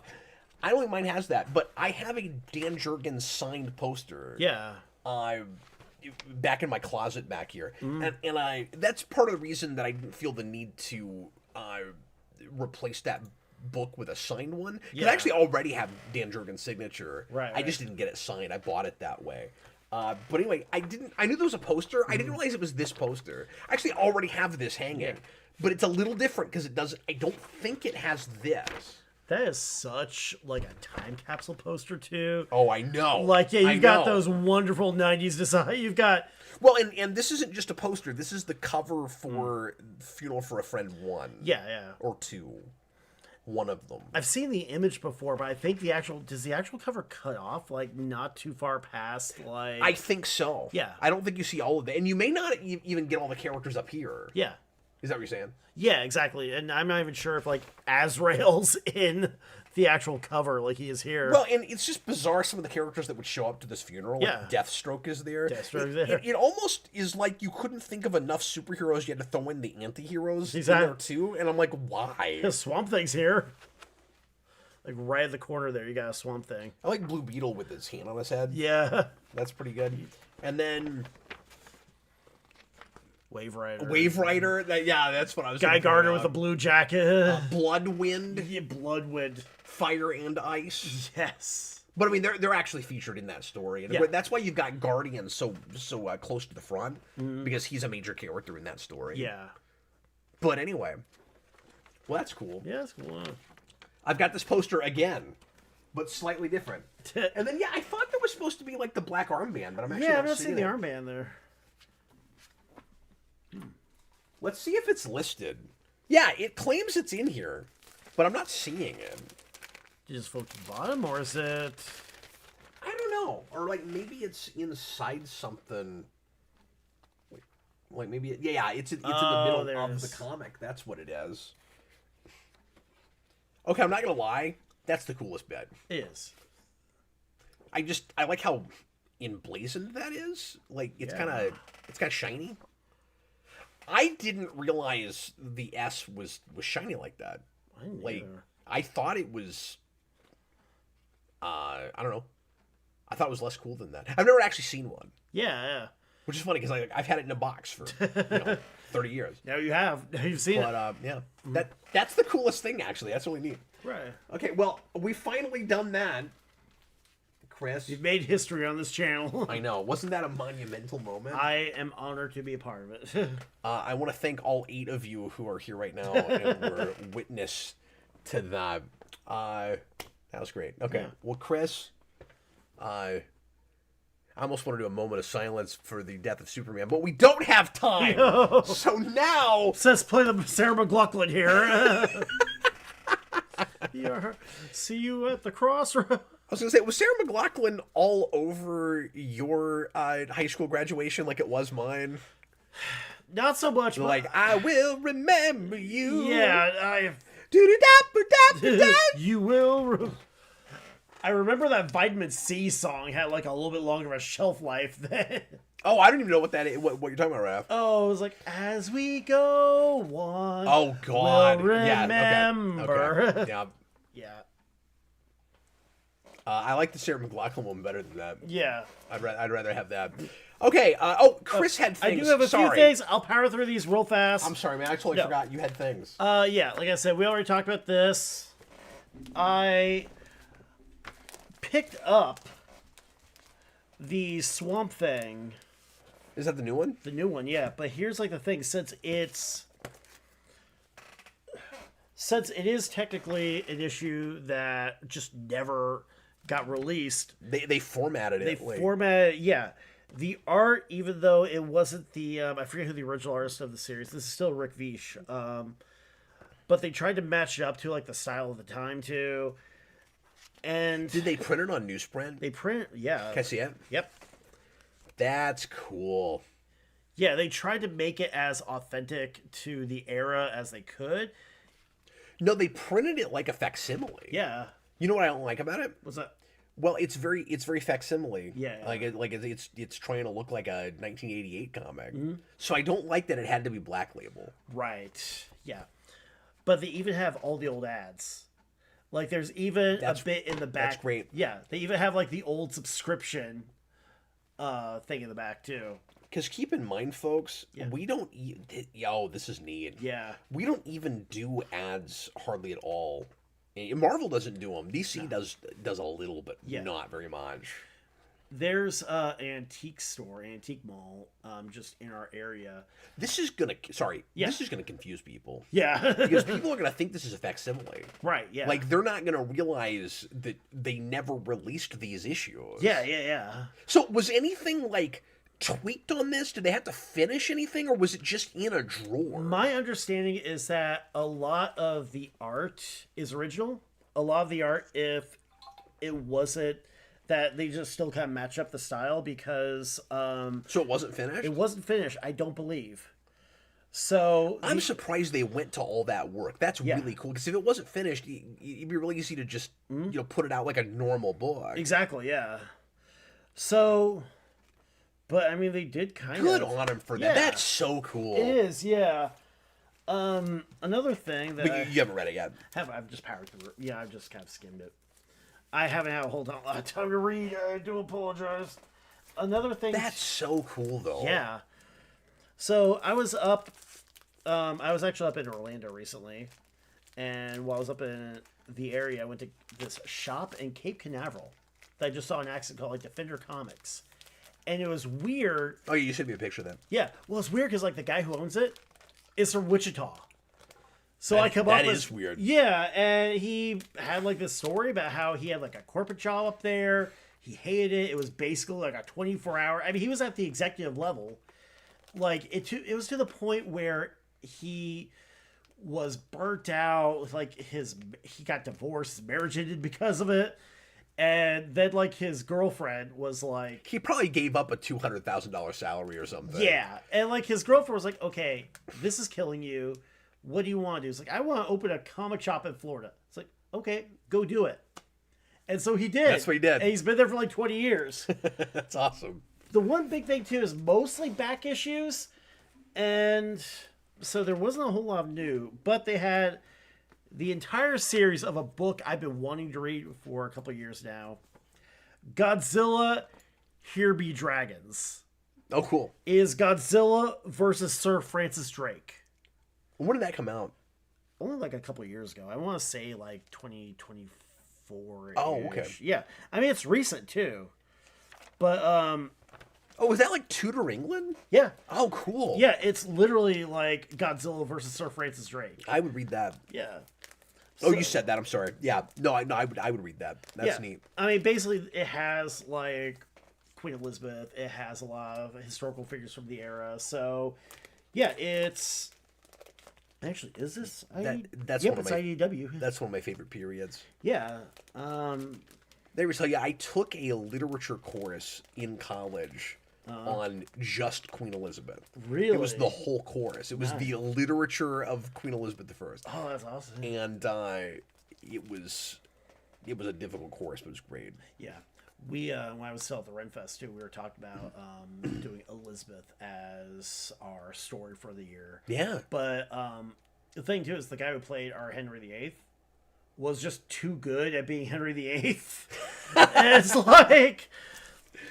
like, okay, look, we want to move on, but like, Brian, we love you. You're amazing. You should never get past it. Yeah, we just couldn't get past it. And like, Brian, he just section it off. Just have Henry VIII over here. Exactly. And Elizabeth over here. Because here's the thing, we had Robin Hood, who's like 500 years before all of that too. Who cares? I think, Merlin showed up at one point. So, I mean, there's wizards. There's fairies there. You're playing fast and loose with everything. Pretty much, yeah. And another thing, I got sent a review copy. When I was with Multiversity, I would, review some books and interview folks. But I still, talk to a lot of, the folks up there. So occasionally I'll still get review copies of stuff. Oh, cool. And I got Aurora and the Orc, which is just like a little... basically, it's just like a fun little strippy cartoon comic about, this girl and, her friend who's an orc. And that occasionally they go on adventures, but most of it's just, misadventures of the orc just trying to, go to a normal school. It does look really comic strippy. Yeah, it is, it's really fun. I will say, though, that occasionally it will get, weirdly violent. Oh. It's like, oh no, there's blood here. This guy got an arrow in the head. But otherwise, it's delightful. And I would recommend it. Is it actually an ongoing story, or is it just kind of gags? I mean, it's an ongoing story, but it's also just isolated enough that you can read it in doses and still get something out of it. So it's formatted a lot like a Tiny Titans or exactly, something. Yeah. So that's what it looked like. A little bit, yeah. Over it. Yeah, the art's cool. I believe Louis Trondheim is... I'm trying to see here. I think he's French, but I'm not sure. But yeah, this is a book that was actually translated too. It's a European comic strip that... that's probably why it's so bloody for our kids then. Sure. So, anyway, that's my stuff. You always have an eclectic assortment, Chris. I try to. Every so often, if I know I need to bring something, I need to get something just so off the wall to keep it interesting. No, that's why I'm really glad to have co-hosts on the show, so it's not just my standard mainstreamy crap in a Hyde Street. Yeah, exactly. Speaking of mainstreamy things, now we're going to go on to our cover of the week. Give us the cover of the week song, Chris. You have a book, but the book is just pages. What do? You can't look at pages for 7 days. But you can't. Well, you got to figure out how to do a 10-second jingle, man. Exactly. All right, here comes the vault. It's time vault. for our cover of the week, and our cover of the week is the Amazing Spider-Girl number 14. So, see, I did this wrong. You're already looking at the cover, and then I'm holding it up. I should hold it up first. Yeah. You see, and then go, look, there it is. So this is from, I think, 06. And this is the second Spider-Girl series. This is Tom DeFalco. Yeah. And Spider-Girl is a series that I have been actively collecting more lately. So I have quite a bit of the first volume. And then when my shop had a sale a few months ago where you could fill a whole long box, I ended up with like 10 or 12 of these. And I didn't even realize this DeFalco series existed, like, or this like second volume. Yeah. And I've never finished the first series. I think I read the first couple volumes years ago, and then I buy issues when I find them. Mm-hmm. A few of those are kind of, or I don't want to say pricey, but like more valuable than you'd expect. There's some like $20, $30, $40 books in there, and I got the one with her in the black costume, which I think is maybe like 75 or something. I can't, or sorry, like number 75. I can't remember, or 75 or 80. But I think that was like a $20 book. I think I paid 15 or 20 for it. But anyway, I love the covers with this. I've always loved the premise with this. I remember really liking the initial origin setup. I don't know a ton about Spider-Girl. I need to do the whole whole run through at some point. I know, like, Wizard Magazine was really big on a lot of the MC2 stuff.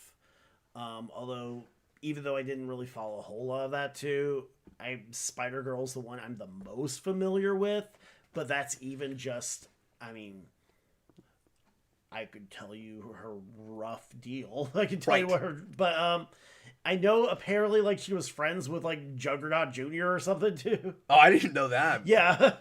Brayden says people said it's the same series, just renamed. That's what people were saying on our last show. Right. But it can't be. No, because there is an Amazing Spider-Girl number 1. This is only 14. That series, that initial series ran for like 100 issues or more, I think. Yeah. And I think might have been done at 90. I think it was 100 though. And it seems like, just reading it too, this was later in the timeline too. Yeah. Like, she's got like a kid or something, the kid that's crawling around, or little Benji or whoever. Yeah, I don't think that's her. Is that her kid? I don't know. Or I'm is not that sure. like her kid brother? Maybe kid brother or something. That too. was that was what I thought was maybe going on. So yeah, one thing to mention about this, and I'll let Chris attempt a synopsis with it. Yep. Because there's a lot happening here. Yeah. There's like 4 different subplots. Yeah. And DeFalco is, in my mind, in a little bit of a clunky way, going out of his way to make sure to incorporate every single subplot that is currently happening through the series. Yeah. Where it's like somebody will show up out of nowhere on the street just so that we can hit that subplot. Yeah. Gotta make sure they're all mentioned. Right. So there's like the Black Tarantula, that's the big one. A lot of the book is Hobgoblin being told about just Black Tarantula's backstory. Yeah. And it's broken up by the misadventures of Mayday Parker. Yeah. Because what it reads like is that they drew 12 pages of backstory for Black Tarantula and went, well, that's boring. Yeah. We're going to have to split it up with what you actually came here to read about. Yeah, like, Mayday sees her boyfriend, ex-boyfriend. Because there's no transition whatsoever between them. It'll just be, you turn the page and you're back to this Hobgoblin conversation. Yeah. It's kind of hilarious.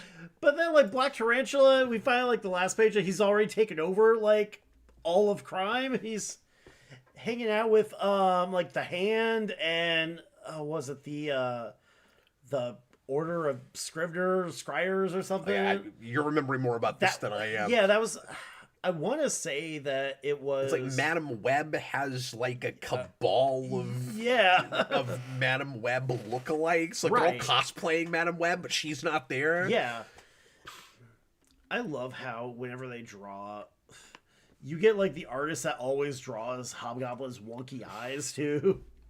Yeah.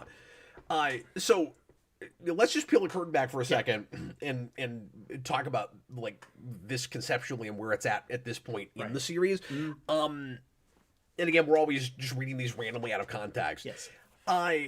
What's neat about the whole Marvel 2 thing, and they're not saying Marvel 2 anymore, but like it's in that same continuity. What's cool about it is it reads to me anyway, Chris, like a midpoint between 616 and 2099. Yeah, I was surprised to see like Roderick Kingsley and like Madam Web too. Well, it's like the whole history of traditional 616 Peter Parker exists in this universe. So in certain ways, it kind of reads like Ultimate. And I have to keep reminding myself that we're not reimagining characters. We're updating them, or not updating them, but we're like doing older versions of them. It's like a Batman Beyond. Yeah. But we're also like having, you know, offspring and new characters and stuff. So you have to remind yourself that you're not in a like recreating, reimagining place, because the storytelling is also obviously pretty mid-2000s and is at the same point that Ultimate was in its heyday. Yeah. And so this reads like a decent alternative. Not that Ultimate needs an alternative. Ultimate's great, but like it reads like, here's all this backstory. It just goes on and on. Yeah. It reads like another good like introduction to the Spider-Man universe for like the generation that is growing up during this period. Yeah. And what I really like about it is it's just a feminine Peter Parker. Yeah. And it doesn't feel like we're just drawing Peter Parker like a girl. No, yeah. Like there is a good feminine perspective on it. Like it does feel like this is a different character, but she's going through similar but different like teenage or young adult like personal problems while she's trying to be Spider-Girl and all of that. But it's so traditional Spider-Man. Yeah. Like it is the Parker Luck thing. It is like one step forward, two steps back. Yeah. And just the general, and I think part of why I'm saying it's a good alternative to an Ultimate is it reads a little 2000s update, but it also is very to the spirit of Stanley Spider-Man. Yeah, I mean, Hobgoblin still shows up. Well, not just the things that are there, but just the spirit of the writing. Spirit of the writing, yeah, and you still have like a character who. I said Stanley. It actually reads like 80s Spider-Man to me. Yeah, and you even looking at which I guess makes sense. DeFalco. Yeah. So I mean, like sure. some of it is you also have a veteran guy on it. Yeah, DeFalco's been writing Spider-Man for a very, very long time. And just writing for a long time. Yeah. And occasionally, I think he still pops up too. You know. Yeah. Even the art is very. I mean, it's very 2006. It's very, you know, like post. You know what the coloring reminds me of, like the liquid color that you saw everywhere, like right at the end of the 90s too. That's a good point. Sure. I mean, it's interesting because they managed to keep like the core of the character. You have like a likable down the road protagonist, but you also, again, are putting in this new who's context. like not perfect, perfect, you know, doing her best. She's got relationship issues. Yeah, but you can there's also, love triangles. I mean, you're right. It's very much that traditional, like Spider-Man drama. That's Spider-Man, likable protagonist who's got like bigger, well, not really bigger problems, but at least problems other than like the Hobgoblin. Well, and it reads like what Spider-Man might have been like if it had been a female protagonist. Yeah. So, but on the other hand, too, you could do a lot of really interesting things. You could have the baby crawling on the walls, too, which is you have that freedom because it is a different character to kind of take it in directions that you can't in the 616. Well, and it gets into some irritating TV tropes and stuff. Yeah. Like, part of the charm of it is, I think, some of the things that are also like TV-esque pet peeves of mine. So on the one hand, I'm rolling my eyes because I hate it when those things come up, and on the other hand, I'm like, yeah, but Stan Lee would have done that too. You know what I mean? Yeah, exactly. So you get things like her mother comes in, who of course is Mary Jane, and is like, I don't want to deal with any Spider-Man things today. Yeah. And Mayday has just seen the baby Ben crawling on the walls and like only just realized that he's got powers. And by the way, she feels responsible for his hearing loss. Like something happened in a previous issue. Yeah. There was a whole thing with somebody getting the Carnage symbiote that's connected all of that. It's very involved. Yeah, exactly. And I didn't read any of that, so I'm catching up with it. A lot of this is weirdly self-contained, but weirdly like of its particular arc too. Like a lot of the story stuff you can sort of pick up and go, but then it's like, why is Hobgoblin looking for the black tarantula? But real quick, what I was going to say is, but it gets into that annoying like CW TV thing of people aren't communicating because the story just needs them not to for drama. Yeah. So it's like she walks in and is like, I don't want any Spider-Man stuff. And he's like, oh, I guess I can't talk about this. I'm like, she's going to be mad at you later for not telling you about that. Yeah. We all know where that's going. It's very... And that happens at least twice. Yeah. That kind of thing.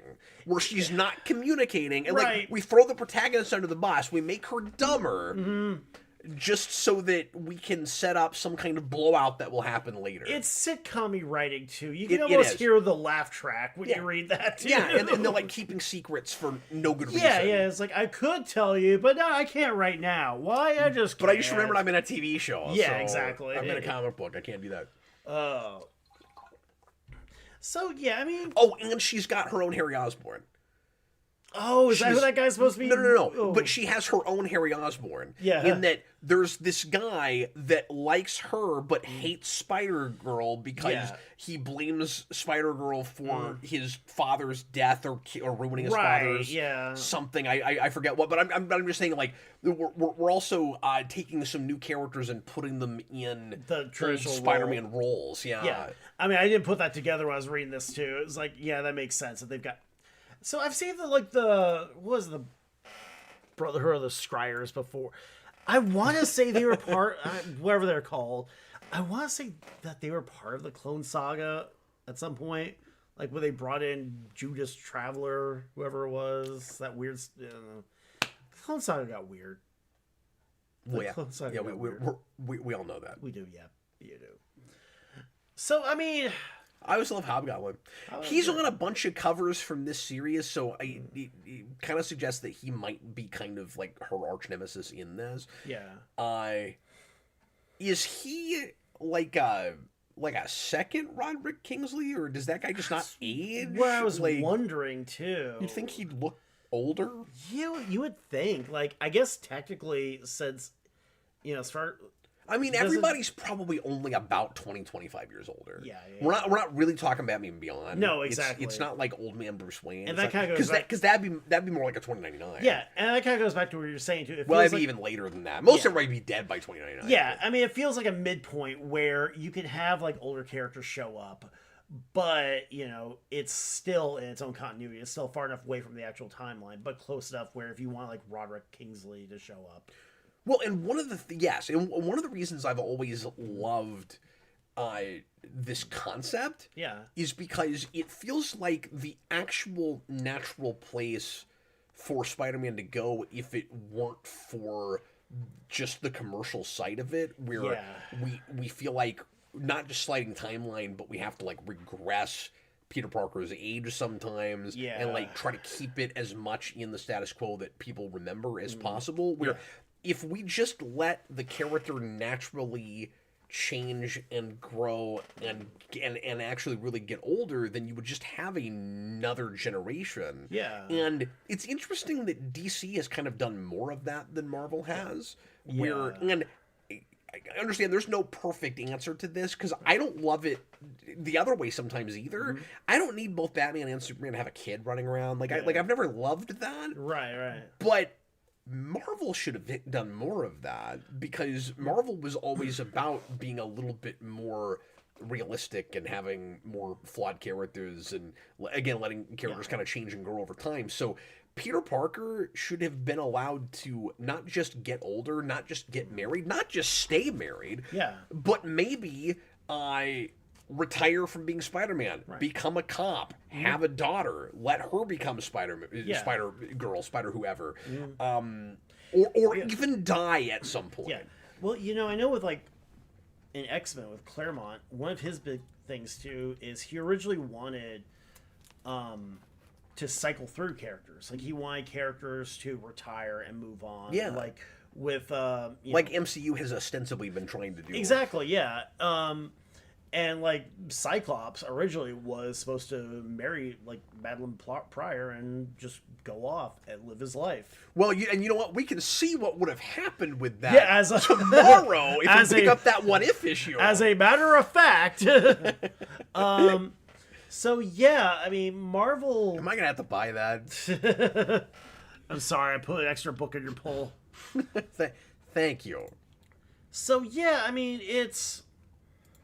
Marvel is weirdly hesitant to do a lot of that stuff, and whereas like DC, it's more natural there. Yeah. And you are taking the gigantic risk of, well, eventually we have to like replace these characters with someone else, and maybe they'll feel kind of generic, maybe people won't care, and guess what? That's happened with MCU. Yeah. But is it because they didn't have any interesting characters to replace them with, or is it because the writing isn't as good? Yeah. Because you oversaturated it, and because you didn't give it some breathing room. Yeah. And even like DC now, even though DC's typically better with that too, and like last. That seems counterintuitive to me. Yeah, and like even DC kind of fights it a little because there was that point when like Dan DiDio kind of took over and then brought back like Barry Allen and then brought back Hal Jordan too, where they sort of regressed that from where they originally wanted. Yeah. And I mean, part of me gets it too. If you grew up with Hal Jordan or Barry Allen, that's who you want to read about. That's who you want to write. So. Yeah, it's tricky. Yeah, but you kind of wish that something like Marvel 2 could have just been allowed to like keep going. Yeah, and people could treat it like the real 616 if they wanted to. Exactly. Yeah. Or not. Mm-hmm. This is incidentally the first appearance of Wally West. Oh, so hey. I don't know if you know that, but did not know that. Wow. Yeah. Again, you'd think they'd be worth more.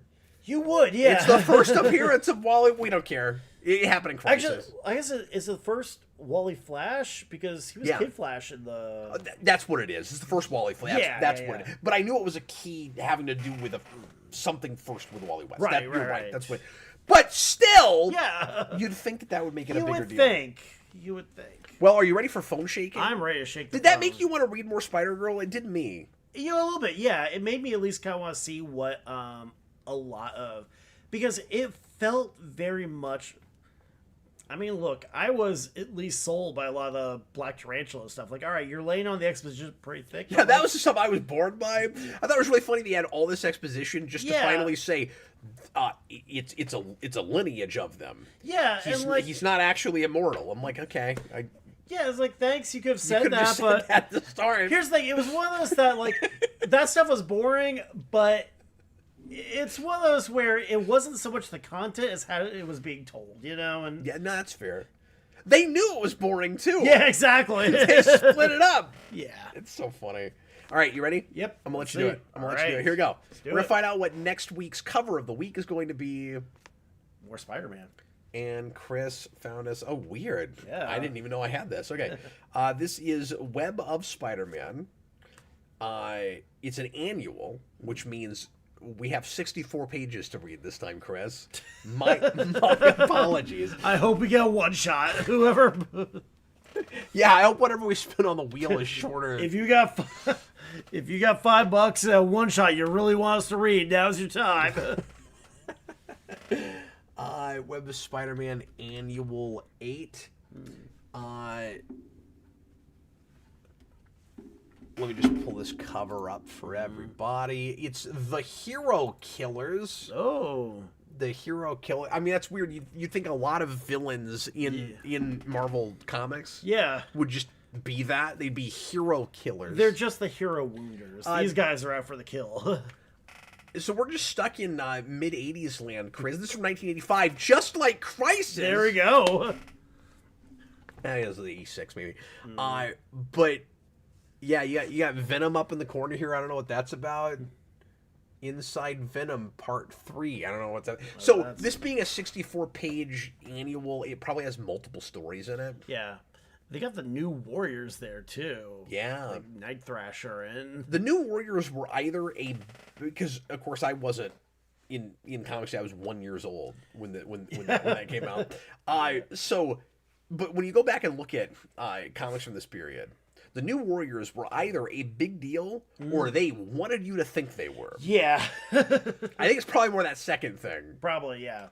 I mean, the folks who like the New Warriors really like the New Warriors, but it's one of those if you know books. Yeah, but like I feel like Legion is like that, and I could say Legion is sort of popular. Yeah. Legion is a book that the folks who like Legion really like they Legion. really, yeah, no. Senior Six put in a couple $2 super chats earlier that I didn't read yet. Then we'll get to our last segment. Yeah. He said that character existed in the Daredevil universe. Well, I mean, Daredevil lives in 616. Like, Yeah. Daredevil doesn't have his own universe. So I don't know if he's talking about The Daredevil-verse. Spider-Girl or Enter the some Daredevil-verse. character that was in Spider-Girl, but like it'd be that whole universe is a universe. Yeah. He also put in another $2 super chat and says, "Can't wait for you to get to Marvel 1602 eventually." He put in $4. Which is not $5, but he leaves super chats all the time. I'm gonna go ahead and put that on the wheel. Okay, yeah. Senior Six, if you want to put in a $1 or $2 super chat to make it officially a $5 super chat, that'd be cool. But I'm gonna put it on the wheel anyway. Because I like 1602. Yeah. Speaking of Tudor England, Tudor England, that's right. Set the year before she dies. Yeah. And they make like Doctor Strange or Court Magician, and like There's like Nicholas Fury. That's the Court Spy Master, if I remember right. It's weird if I've never reviewed that. I don't think I have though. Yeah.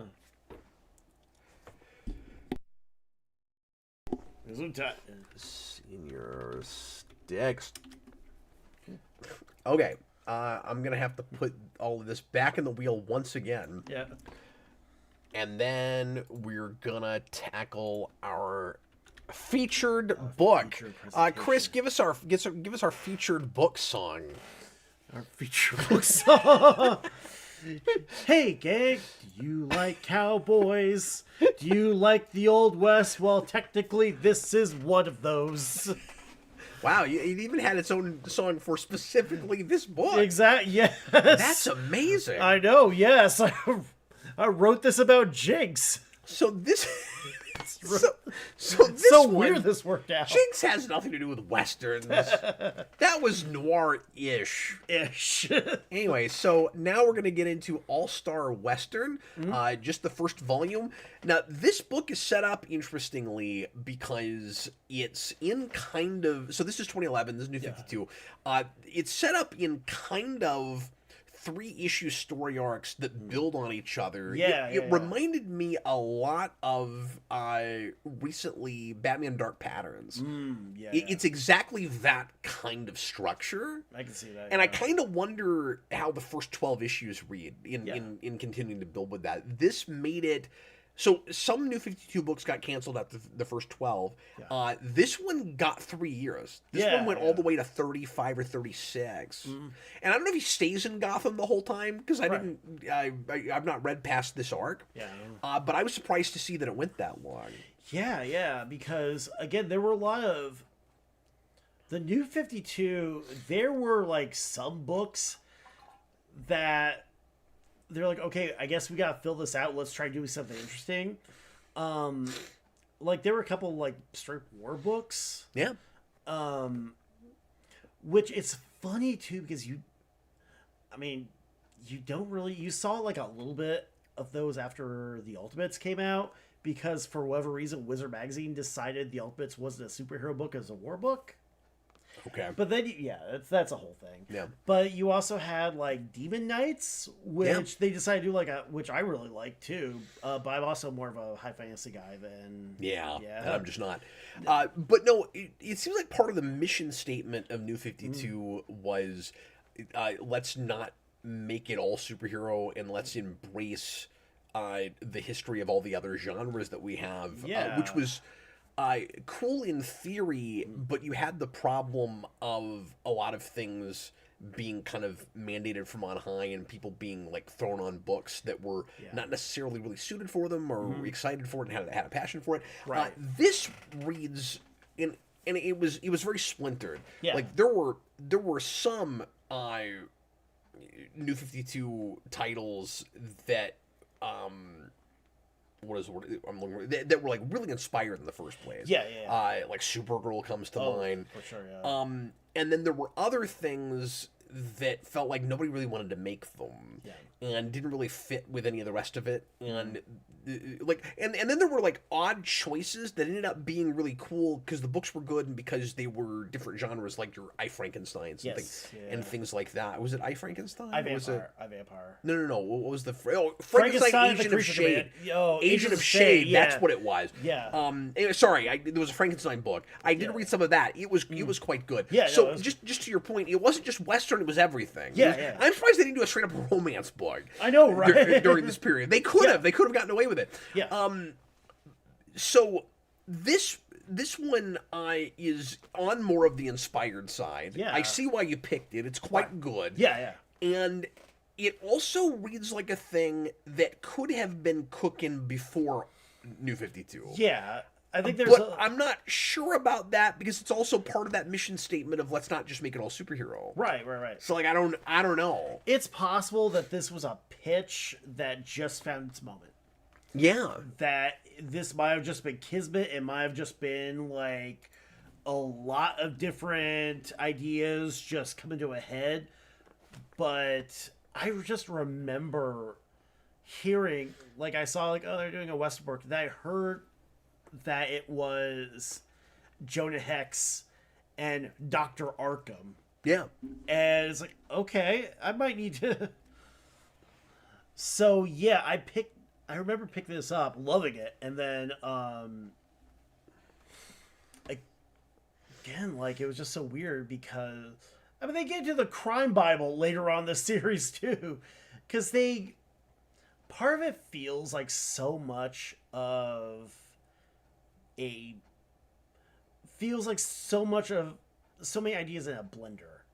Like, yeah, you have like Arkham Asylum, you have Jonah Hex, you have again like the crime Bible too. Well, what's weird about it is, or what I think is kind of smart about it. Yeah, is it's a through and through Western book. It doesn't really read like a superhero thing. Yeah, but it's actually secretly a Batman book. Exactly, yeah. And so you win yourself back around right. where what you're really reading is early history of Gotham. Yeah. And like we said earlier, a bunch of Batman setup, and not just for the world of Gotham, but like for the like Batman themes and the reason Batman is necessary in the city, and this idea that Gotham was like corrupt and ruined from the very beginning, and like there's something already kind of messed up and off about the city, but there's this conspiracy to intentionally make it worse. And like make it evil. From like the middle of it. Right. It's interesting that you get Court of the Owls right after this. And this is not dealing with that because we don't have that yet. No. But it's got kind of a similar idea baked in. Yeah, you do have the secret society that sort of. Yeah. Like it's more of a cult though. Like it's not like the well, yeah, I guess it is a secret society. Yeah. They seem a little more in the open, though. A little bit, yeah. They're having, like, big parties. Court of the Owls nobody knows about. They're underground. These guys are throwing, like, dinner parties with their evil villain rings. Yeah, and with this, like, it's a religion. Yeah. And I think... I know that the Church of Crime and, like, the Crime Bible and stuff like that, too, is I want to say that it came from. I'm not sure if it started with Final Crisis or if it goes back earlier, but it's a thing that's been around too. In one that form rung or a bell, another. but I couldn't remember Yeah. where it was. The biggest. Listen, I don't know if it started with Final There's a lot Crisis. of really cool continuity stuff in this. Yeah, where it's exactly. Like, yeah. Just here's the seeds of all these different things. Exactly. And a lot of it is Batman and Gotham stuff. But like with this, it's also broader DC things. Yeah, exactly. And I mean, at one point they even go to like a Bat Cave. They go to the Batcave. They go to the Bat Cave. Yeah. Yeah, you're getting ahead of us, but yeah, Right. we that's in the second kind of arc that we get, because like I said, this first trade is sort of two different arcs. Right.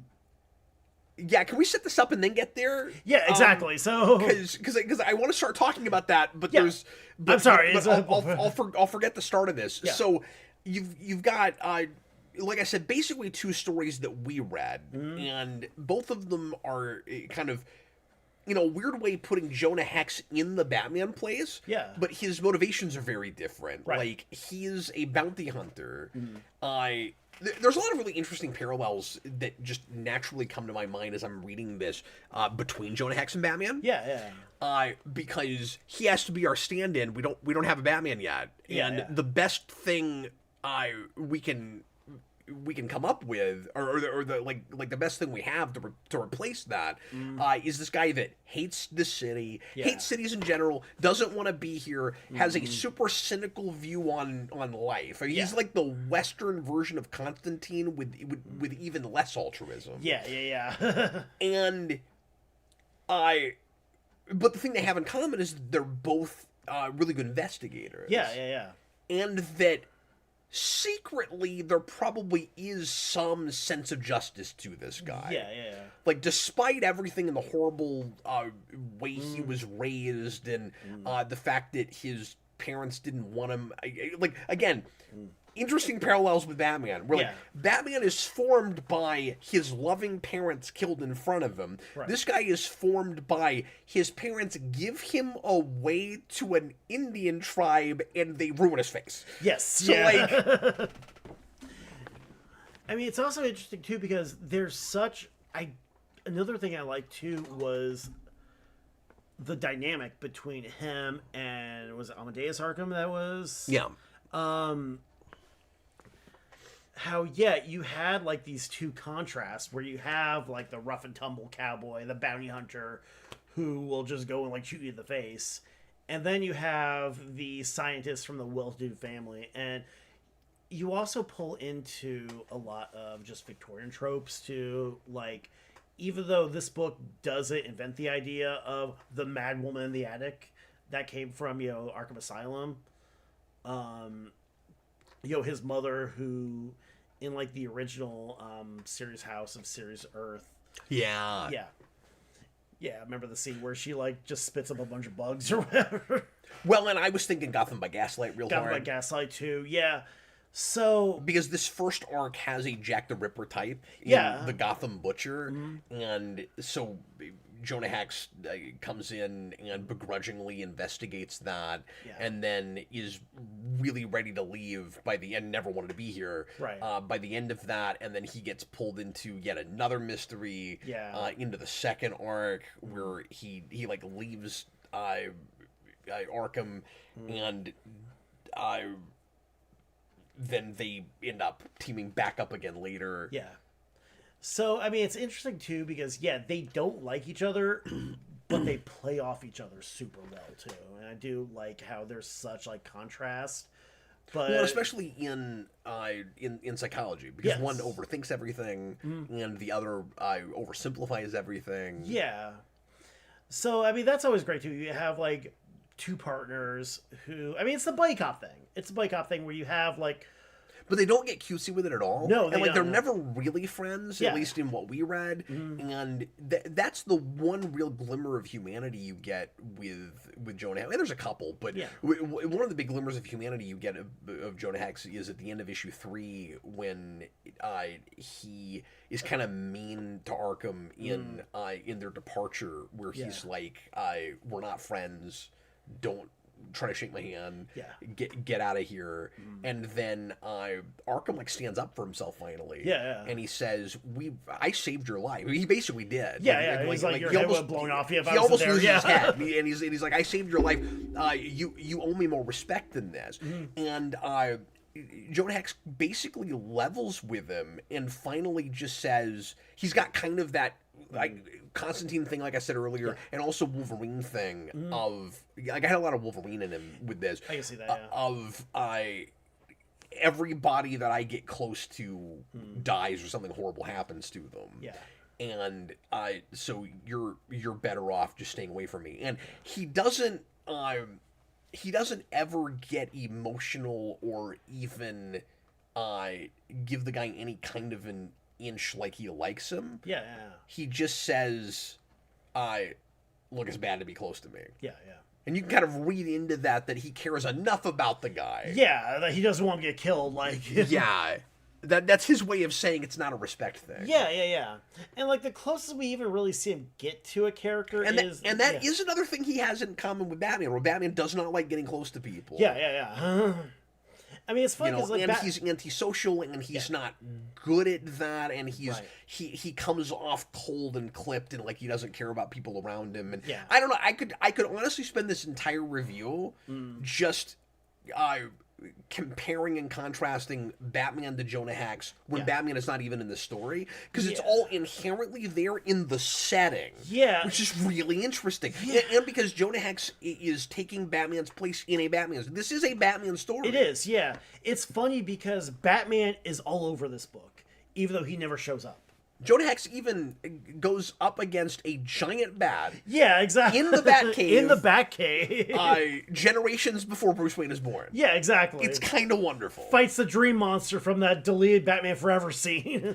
Sure. Or I was thinking... Early Man-Bat, too. Or I was thinking the bat creature that comes to Bane in his dream in Vengeance of Bane. Oh, yeah. But no, you've got all of these like early setups for what will happen with Gotham, obviously by the time of Batman, and we're establishing some of the families. I wonder how well this reads next to Gates of Gotham. Because Gates of Gotham comes out the same year or just after it. Right. Because Snyder, the timing of this is interesting because Snyder was also developing all of this like early, like late 1800s, early 1900s lore for Gotham. Yeah. And we've got, and he established, you always had like the four families. Yeah. And I can't remember how close he stuck to that whole thing, but it was like you've got the major families of Gotham that were like the elites that established the whole thing, and the Arkhams were in there, I think, and the Waynes were in there, and the Cobblepots were in there. Yeah. They're all here. Yeah, there's a passing mention of like Mayor Cobblepot. Yeah. Not just passing, you see him, I think. Oh, yeah. I think. Maybe, I might be wrong. Yeah. But anyway, Mayor Cobblepot it's funny that you have a mayor Cobblepot. But yeah, he's in there. There's a couple of other mentions of and then there's just a lot of like visual precursors to things. Right. Where we're talking a lot about how this cult engenders fear in people, and then they're wearing scarecrow masks. Yeah. You were waiting for some kind of a scarecrow thing, and then it was there. Exactly. Like we did that. Yeah. None of it reads too obnoxiously prequel-y to me, though. No, I mean, the way they do it, it's with just, like, light enough of a touch. Yeah. Like, they're definitely really going for the... It's not like the Gotham TV show where it's all, like all of the rogues are created before Batman is even there. Yeah. It doesn't feel like that, and Bruce Wayne was obviously born into a super corrupt city that was already really messed up and had like centuries of bizarre Gothic lore built in it. And so I don't even think, maybe I should not like this, I don't even think I mind the idea of a conspiracy to make Gotham evil. Yeah. Like from its inception. Right. I think I'm kind of okay with that idea. I mean, if nothing else, too, it doesn't really take away from anything. It's one of those that at at worst, it's a cool plot point, but at best, it enriches and adds to and colors like the stuff you're reading now, the modern Batman stuff. It's one of those that adding it doesn't harm anything and can only really make stuff better just with the way it's actually done, the way it's written too. Because it's not like, well, you need Gotham to be a very extreme place. Yes, like how exactly does it get that way? Right. And I don't usually like retroactively adding conspiracies to things to make them more complicated. But I think there's a difference between there is a cult group that wants to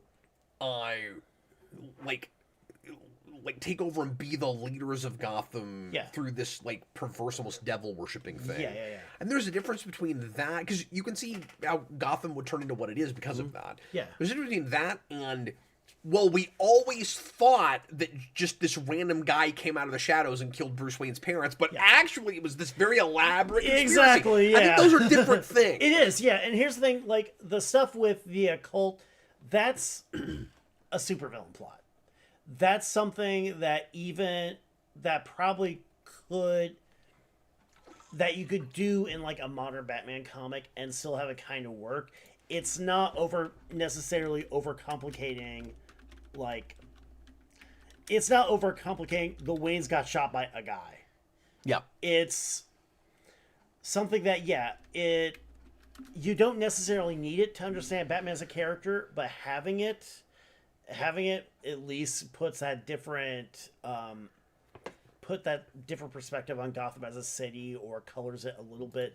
But it's not overcomplicating something that just doesn't need to. It's something you sort of take and leave, and if nothing else, makes like a pretty cool villain plot for your story. Yeah, and I also like how haunting the scene is with the leader guy of the crime religion cult, where he's like so determined, and like this works because we know how bad Gotham is in the present day. Yeah. He's so determined that he's like, no, we're going to do this. It's going to work. Yeah. And we know that it does. And then he prophesizes the Joker. And that might be a bridge too far.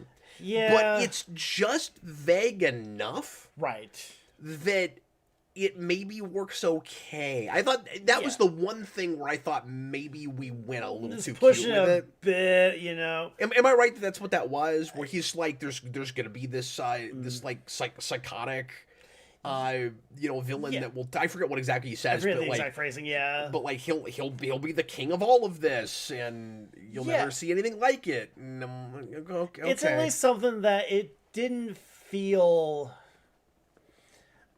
Again, it wasn't like Gotham where you had like 3 different Jokers already, but they're probably not actually the Joker. Well, and he's not like he's gonna look like a clown. Yeah, it's this book has gotten. He's gonna have a sidekick chick with hyenas. Exactly. Yeah. Like it doesn't get specific, right? And it could maybe be anything. Yeah. I also like doing it at the same time as you're establishing Arkham, and that he's talking about maybe building an asylum. Yeah. And like some of that might read a little bit too convenient to some people, but the idea that like, well, you need a prison. And they're about to build Blackgate, and you need an asylum, and those things would happen around the same time. No, I buy that. Yeah, that makes sense. Exactly. I mean, the whole conversation too. You're starting to have a lot of crime, and you're starting to have some crazy people. It makes sense that we would develop those things at the same time, and I like the idea that this cult comes in and maybe creates more like the escalation thing. Creates more of the psychopaths intentionally. That we then will need Arkham to convert his house into an asylum. For like all of that works. Yeah. The book again, like it's gotten good. It gets good at doing just enough. They know when to pull back. They know when to have like the little winks and nods, but they know like how much of a touch is too heavy of a touch. They know how much of it... For the most part. For the most part. They've at least... they don't go too hard with it. it's there, but it's not as offensive we've seen in like other prequel series too. I mean, there's always the joke too about how every time you do a prequel, you have to explain why Barry Allen's tie is sad, and yeah, I mean, there's always a saying too that the one trope you always see in like every big prequel is everybody already knows each other. Yeah, You have Darth Vader built C-3PO. well, you don't have to worry about that with this because it's too many years before anybody is born. Exactly. So the only character you've ever heard of in this is Jonah Hex and then Jeremiah Arkham. Yeah. And then there are the ancestors of characters. Yeah, exactly. But none of these actual characters are people that we know. No, yeah, and like I said, too, The only one where besides Jonah Hex, the only one they first and last name you've ever heard of is Jeremiah Arkham because we know the name of the founder of that place. Yeah, but that gives you in where, like you said, readers that don't care about Jonah Hex, but our Batman people have something to latch on to. Exactly, yeah. And that was the thing I really appreciated with this. But Jeremiah Arkham, I will say, was a lot more,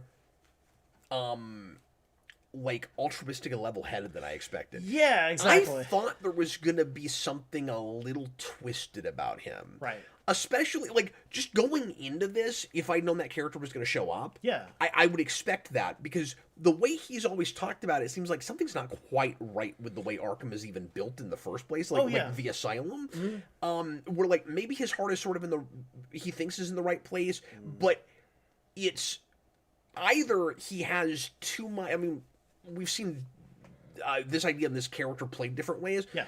But the way I always imagine Jeremiah Arkham is it's one of two things. He's either too, like, corrupted by his own power where he has too much fun just experimenting with the inmates. That kind of thing.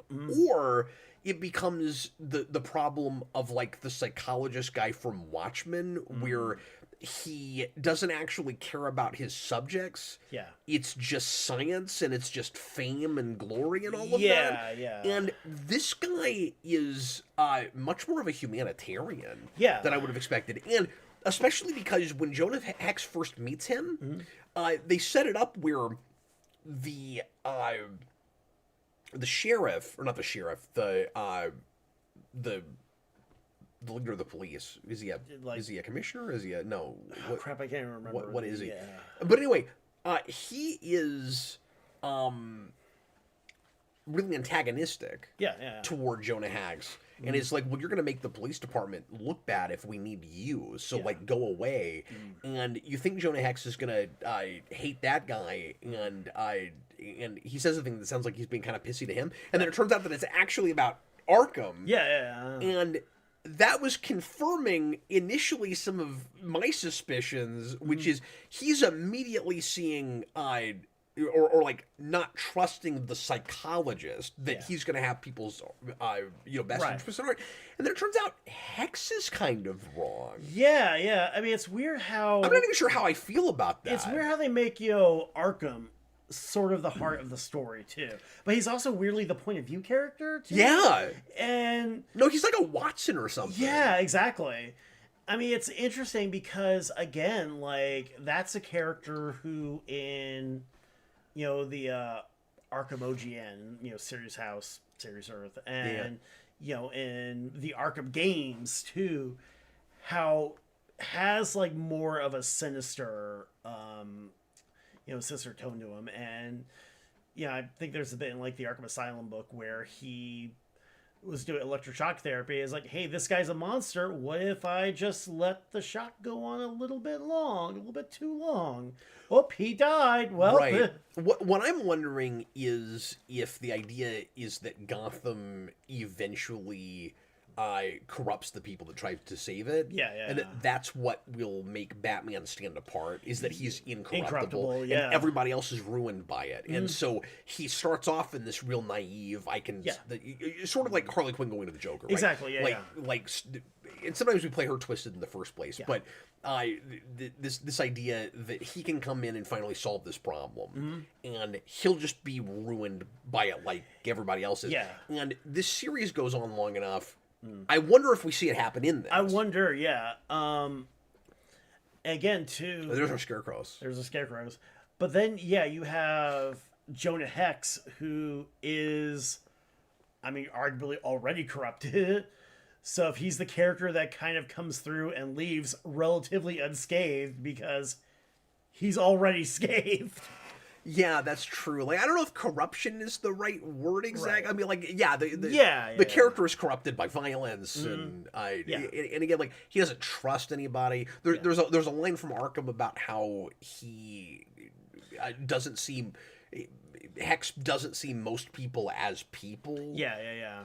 But like how much of that is he's only interested in himself, and he's just using people as a means to an end. Like he talks about, for Hex, the ends always justify the means. Yeah. And how much of it is he just doesn't have faith in humanity, and it's the only way he can see to get through the world. Yeah, So, like, yeah. you can kind of see two different Hexes. Yeah. And it's hard to tell which one is the real one. So it ends up being an interesting character study for this guy that I come in not really caring that much about in the first place, just personally. Yeah. And, like, I've seen Jonah Hex and things. He's fine. Yeah. But it's weird. Like, I need the Batman in... where he's the stand-in for Batman, to then appreciate him as his own character. So, in a weird way, this ends up also being a really good introduction to Jonah Hex. Oh, absolutely. This is great as your first Jonah Hex story. Yeah. And, like, if you're like me and you need something like Batman lore to get you interested in the first place, I could now see going off and reading a good Jonah Hex story that doesn't have any other lore in it that I'm aware of. Right. Like, if I knew there was a really good story. Yeah, and it's funny too because I feel like I understand this character now. Yeah. In relation to Batman. Outside of this book, the most I've really engaged with Jonah Hex as a character, just in like media I've consumed, were like the couple Legends of Tomorrow's episode. I forgot he was in that. Yeah. And there's a great line where they show up and he's like, "Are you time travelers?" It's like, how do you know? I've been around. It bothers me that you watched that show, Chris. I watched that show till the bitter end. Did you really? I did. Remember the bowling episode? Oh crap! I don't remember that. It's really bad. But I mean, that's redundant. It's that show. Here's the thing, Legends of Tomorrow got so weird in so many odd ways that you're. But it also started weird and bad. I mean, it's funny because there's a point where they just kind of realize, like, all right, this isn't really much of a thing. Let's just have like a kaiju fight with a giant blue stuffed animal. And then they put that on the Blu-ray box for the whole series. Oh, did it's so weird. That show is so strange. Yeah. That the selling art for the box set isn't even the team. It's just that thing. Bebo or whatever. Yeah. What are they doing? That show was almost canceled before they started making it. Yeah. And then they were sure it would even get past 12 episodes. Then it went 6? Yeah. 6 seasons. Anyway, I don't want to talk about that show. Fair. No, what were you going to say? I'm sorry. Brain's like, Chris, you have disappointed me once again. It's all right. I understand my lot in life. I will disappoint you again, I swear. How is it possible to get a scar on your face that connects your top lip to your lower lip? Like, is it like a burn fused thing? Like what causes that? I mean, part of me always kind of assumed that it was just like part of his cheek that just got like melted off, and that's just like the little bit of like little fleshy bit that's connecting it. Maybe so. That's gross. Yeah. But yeah, I ended up liking the relationship that they had with the sheriff guy. Yeah. That really turns around at some point. Yeah. He ends up being a lot more likable Right. than I expected. I think I like the first story a bit better than the second story. Yes. That's about like child kidnapping. And there's like a guy with boomerangs. Yeah, and you find out that one of the kid victims' father was actually the guy that did all of it. Yeah. And like, so that was a decent, like, disturbing revelation, I guess. Yeah, like the first arc was really interesting with just how they built this conspiracy into like Batman lore, and there's a lot more actual like construction going on, I think, with that first arc. And I think it's a little bit more layered. And kind of neat that it starts as just your typical like serial killer. Yeah, Jack the Ripper. Kind of investigation. Yeah. Kind of detective story. Yeah. And then very quickly it becomes, oh, that's a red herring, and it's really about this evil cabal. And I like that Jonah Hex is, because it seems like his prevailing character trait is he is like a Sherlock Holmes that sees all of it as just really obvious, and like it to him is all common sense, and like he thinks so about things so simply that it makes it easy for him to just see the things that nobody else does, because we all have like we cloud things with all these extra emotions and expectations and things, and he just looks at things for what they are, and immediately and with experience can kind of sometimes really call what will happen, almost like gut instincts too. And it's like, I've seen this before. Yeah, and so he's like, oh, and this is maybe a little bit of a leap, but I liked it. Where he's like, well, there's clearly going to be some kind of rich, powerful, horrible force behind what's happening. Yeah. And Arkham's like, it's just a serial killer, and he's like, no, it's not, and they're coming to get us. And all of that is true. And so it's kind of neat that we're able to be blindsided by that, but also sort of by that he knows it. Yeah, exactly. I mean, there's a whole lot. There were parts of it too, even though I had read this before when it came out, even rereading it, there are parts I had to go back and be like, wait, how do we get to this mansion after all too? And then like you said with the second arc, we go to the Batcave. Yeah. And I have one slight complaint about the way it's presented to us, which is just, and I did you read it in a trade form where you weren't seeing the covers, or did you see the covers? I breezed through the covers. I did read them in issues. Okay. Yeah, but because the issue I had was I don't actually love that we get a cover that says "Into the Batcave" or whatever. Yeah. Oh. Because it's such a cool reveal. Like, you can kind of guess as you're there that at least you're seeing Batcave imagery, and then there's a giant bat, and you're like, I get what we're doing, because we're in Gotham, and of course we're doing bat imagery and stuff.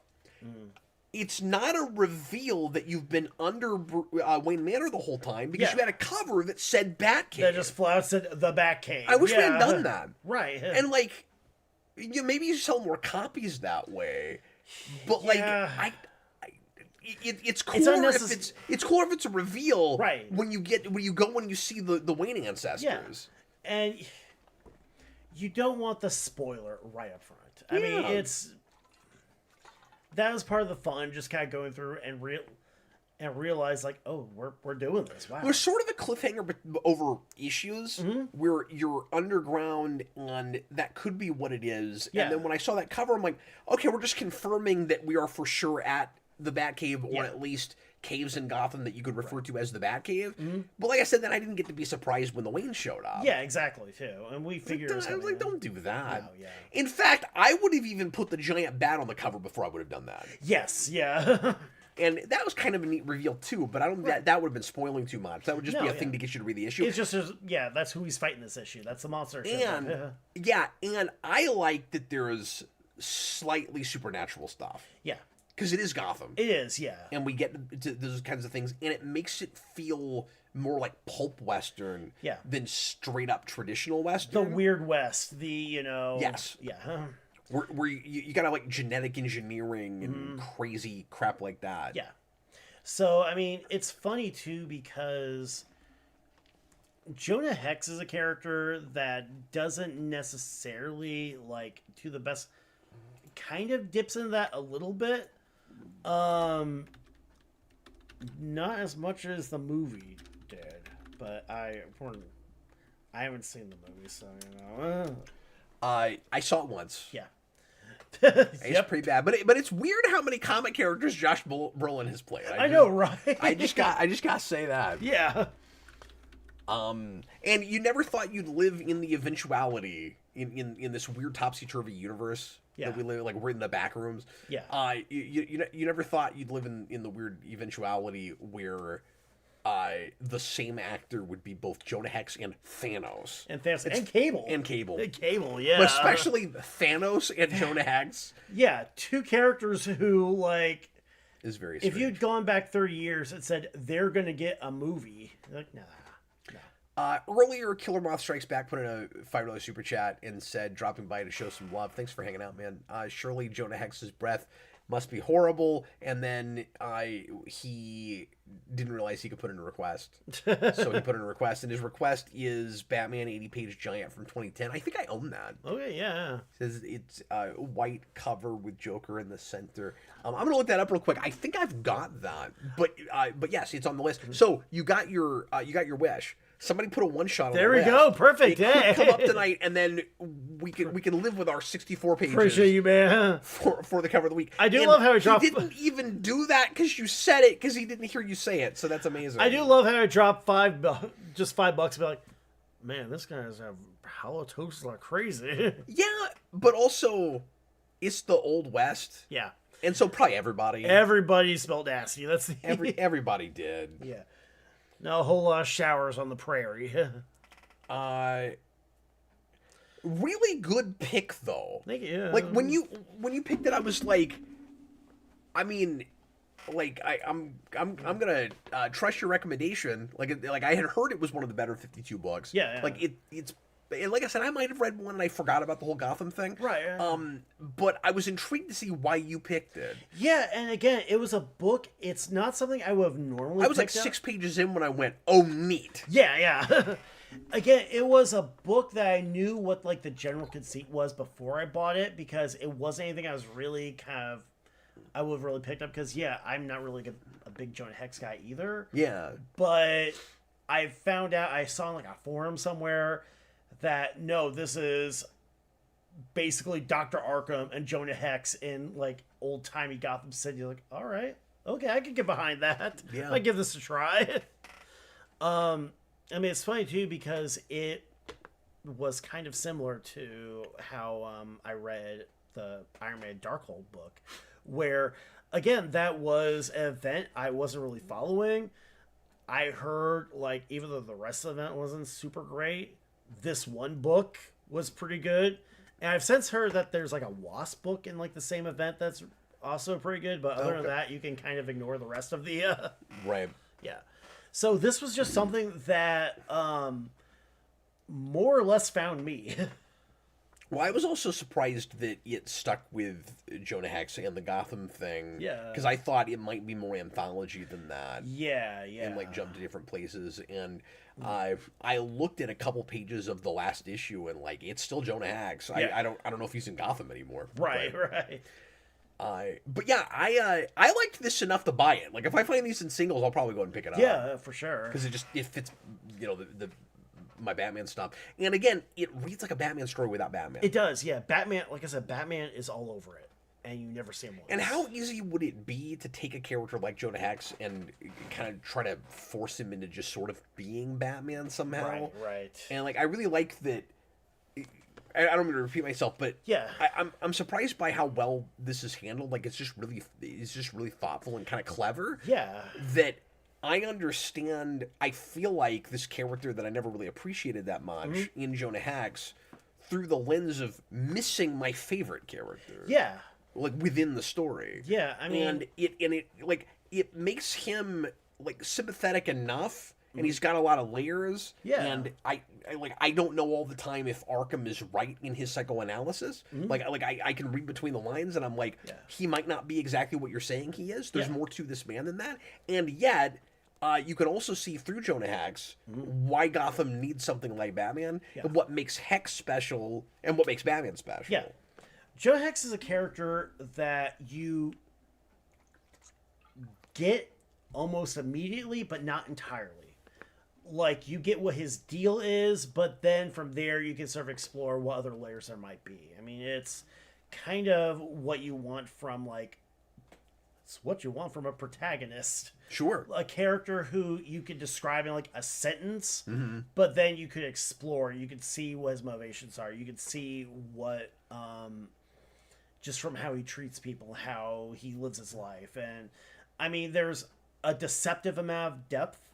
Yeah. But that's exactly the right way to yeah. put it. Yeah. But you can also, again, there's it up for like right up top that you're like, all right, I get what this guy's deal is. So. Thanks for picking it. Yeah, no worries. It's cool. I'm glad it came up as early as it did. Yeah. We'll have to get Austin to read it. Definitely, yeah. Because it's really good. Okay, let's go ahead and spin the wheel. All right. And find out what we're doing for next time. There's so much on the wheel now. Yeah. And we've hit our record. We have, yeah. We've hit our record tonight for number of entries added to the wheel, but also total dollar amount. Nice. So thank you guys so much for watching and for participating with the wheel and supporting the channel. And I'm just about to fall asleep while we're talking. Yeah. While we're sitting here. Okay, time for spinning said wheel. Spin the wheel, make the deal. Big money, no whammies. Take your big money, go to E-Trade. And we did end up with the Spider-Man Human Torch I'm with Stupid book. All right, well. So the Dan Slott thing, I guess? Dan Slott, what? Yeah, wow. So we'll see what that's like. Yeah. I didn't think we would end up with that right away. But good job. So somebody got something that they put on today. Exactly. So, hey. Austin's going to get back, but like, hey, Austin, you missed the really cool Gothic mystery book, but... But you get to read Dan Slott. You get to read time. I'm with Stupid. There you go. You're welcome. Yep. You're welcome. Well, I guess Chewbacca's Lovers gamble paid off. He did, yeah. You know, because we got a raffle going on. He got it. He got it. Well, thanks for watching, everybody. Hope you enjoyed the show. Chris, I appreciate you doing these with me, man. I always enjoy being here. I know it's a gauntlet, but it's more fun running it with you. Yeah. Thanks for doing it. And we finally know what was in this black bag. We got our armband. We got our armband. Yeah, I'm gonna wear this next time. Yeah. I'm gonna wear this. I wonder if you can even put it on. Like, how would you put it on? I imagine you probably just get... Do you just get like a safety pin or something too? Yeah, or like just would you just tape it? Just like, glue it right on. Yeah, like what would you do? Get some Elmers. It'd be cool if they found a way to fasten it. You would, yeah. You know? You'd think they at least have like some adhesive or something too. You just pull a little strip off. Oh yeah, good call. Yeah. Can you believe this is 30 years old? Oh wow. I mean, it's crazy. It is, yeah. Right? I mean, it's still in pretty good shape. Some vacuum seal in that bag. It's more than 30 years old. Oh my god. Yeah. Where's the time going? I know. I'm still trying to process the fact that All-Star Western is a 15-year-old book. I know. I was not prepared. No, I knew your brain would leap right out of your head when I said that. Yep. You were right. We'll be back again next week. Thanks for hanging out, guys. I was Captain Logan, and this was Chris. Bye, everyone. Good night, folks.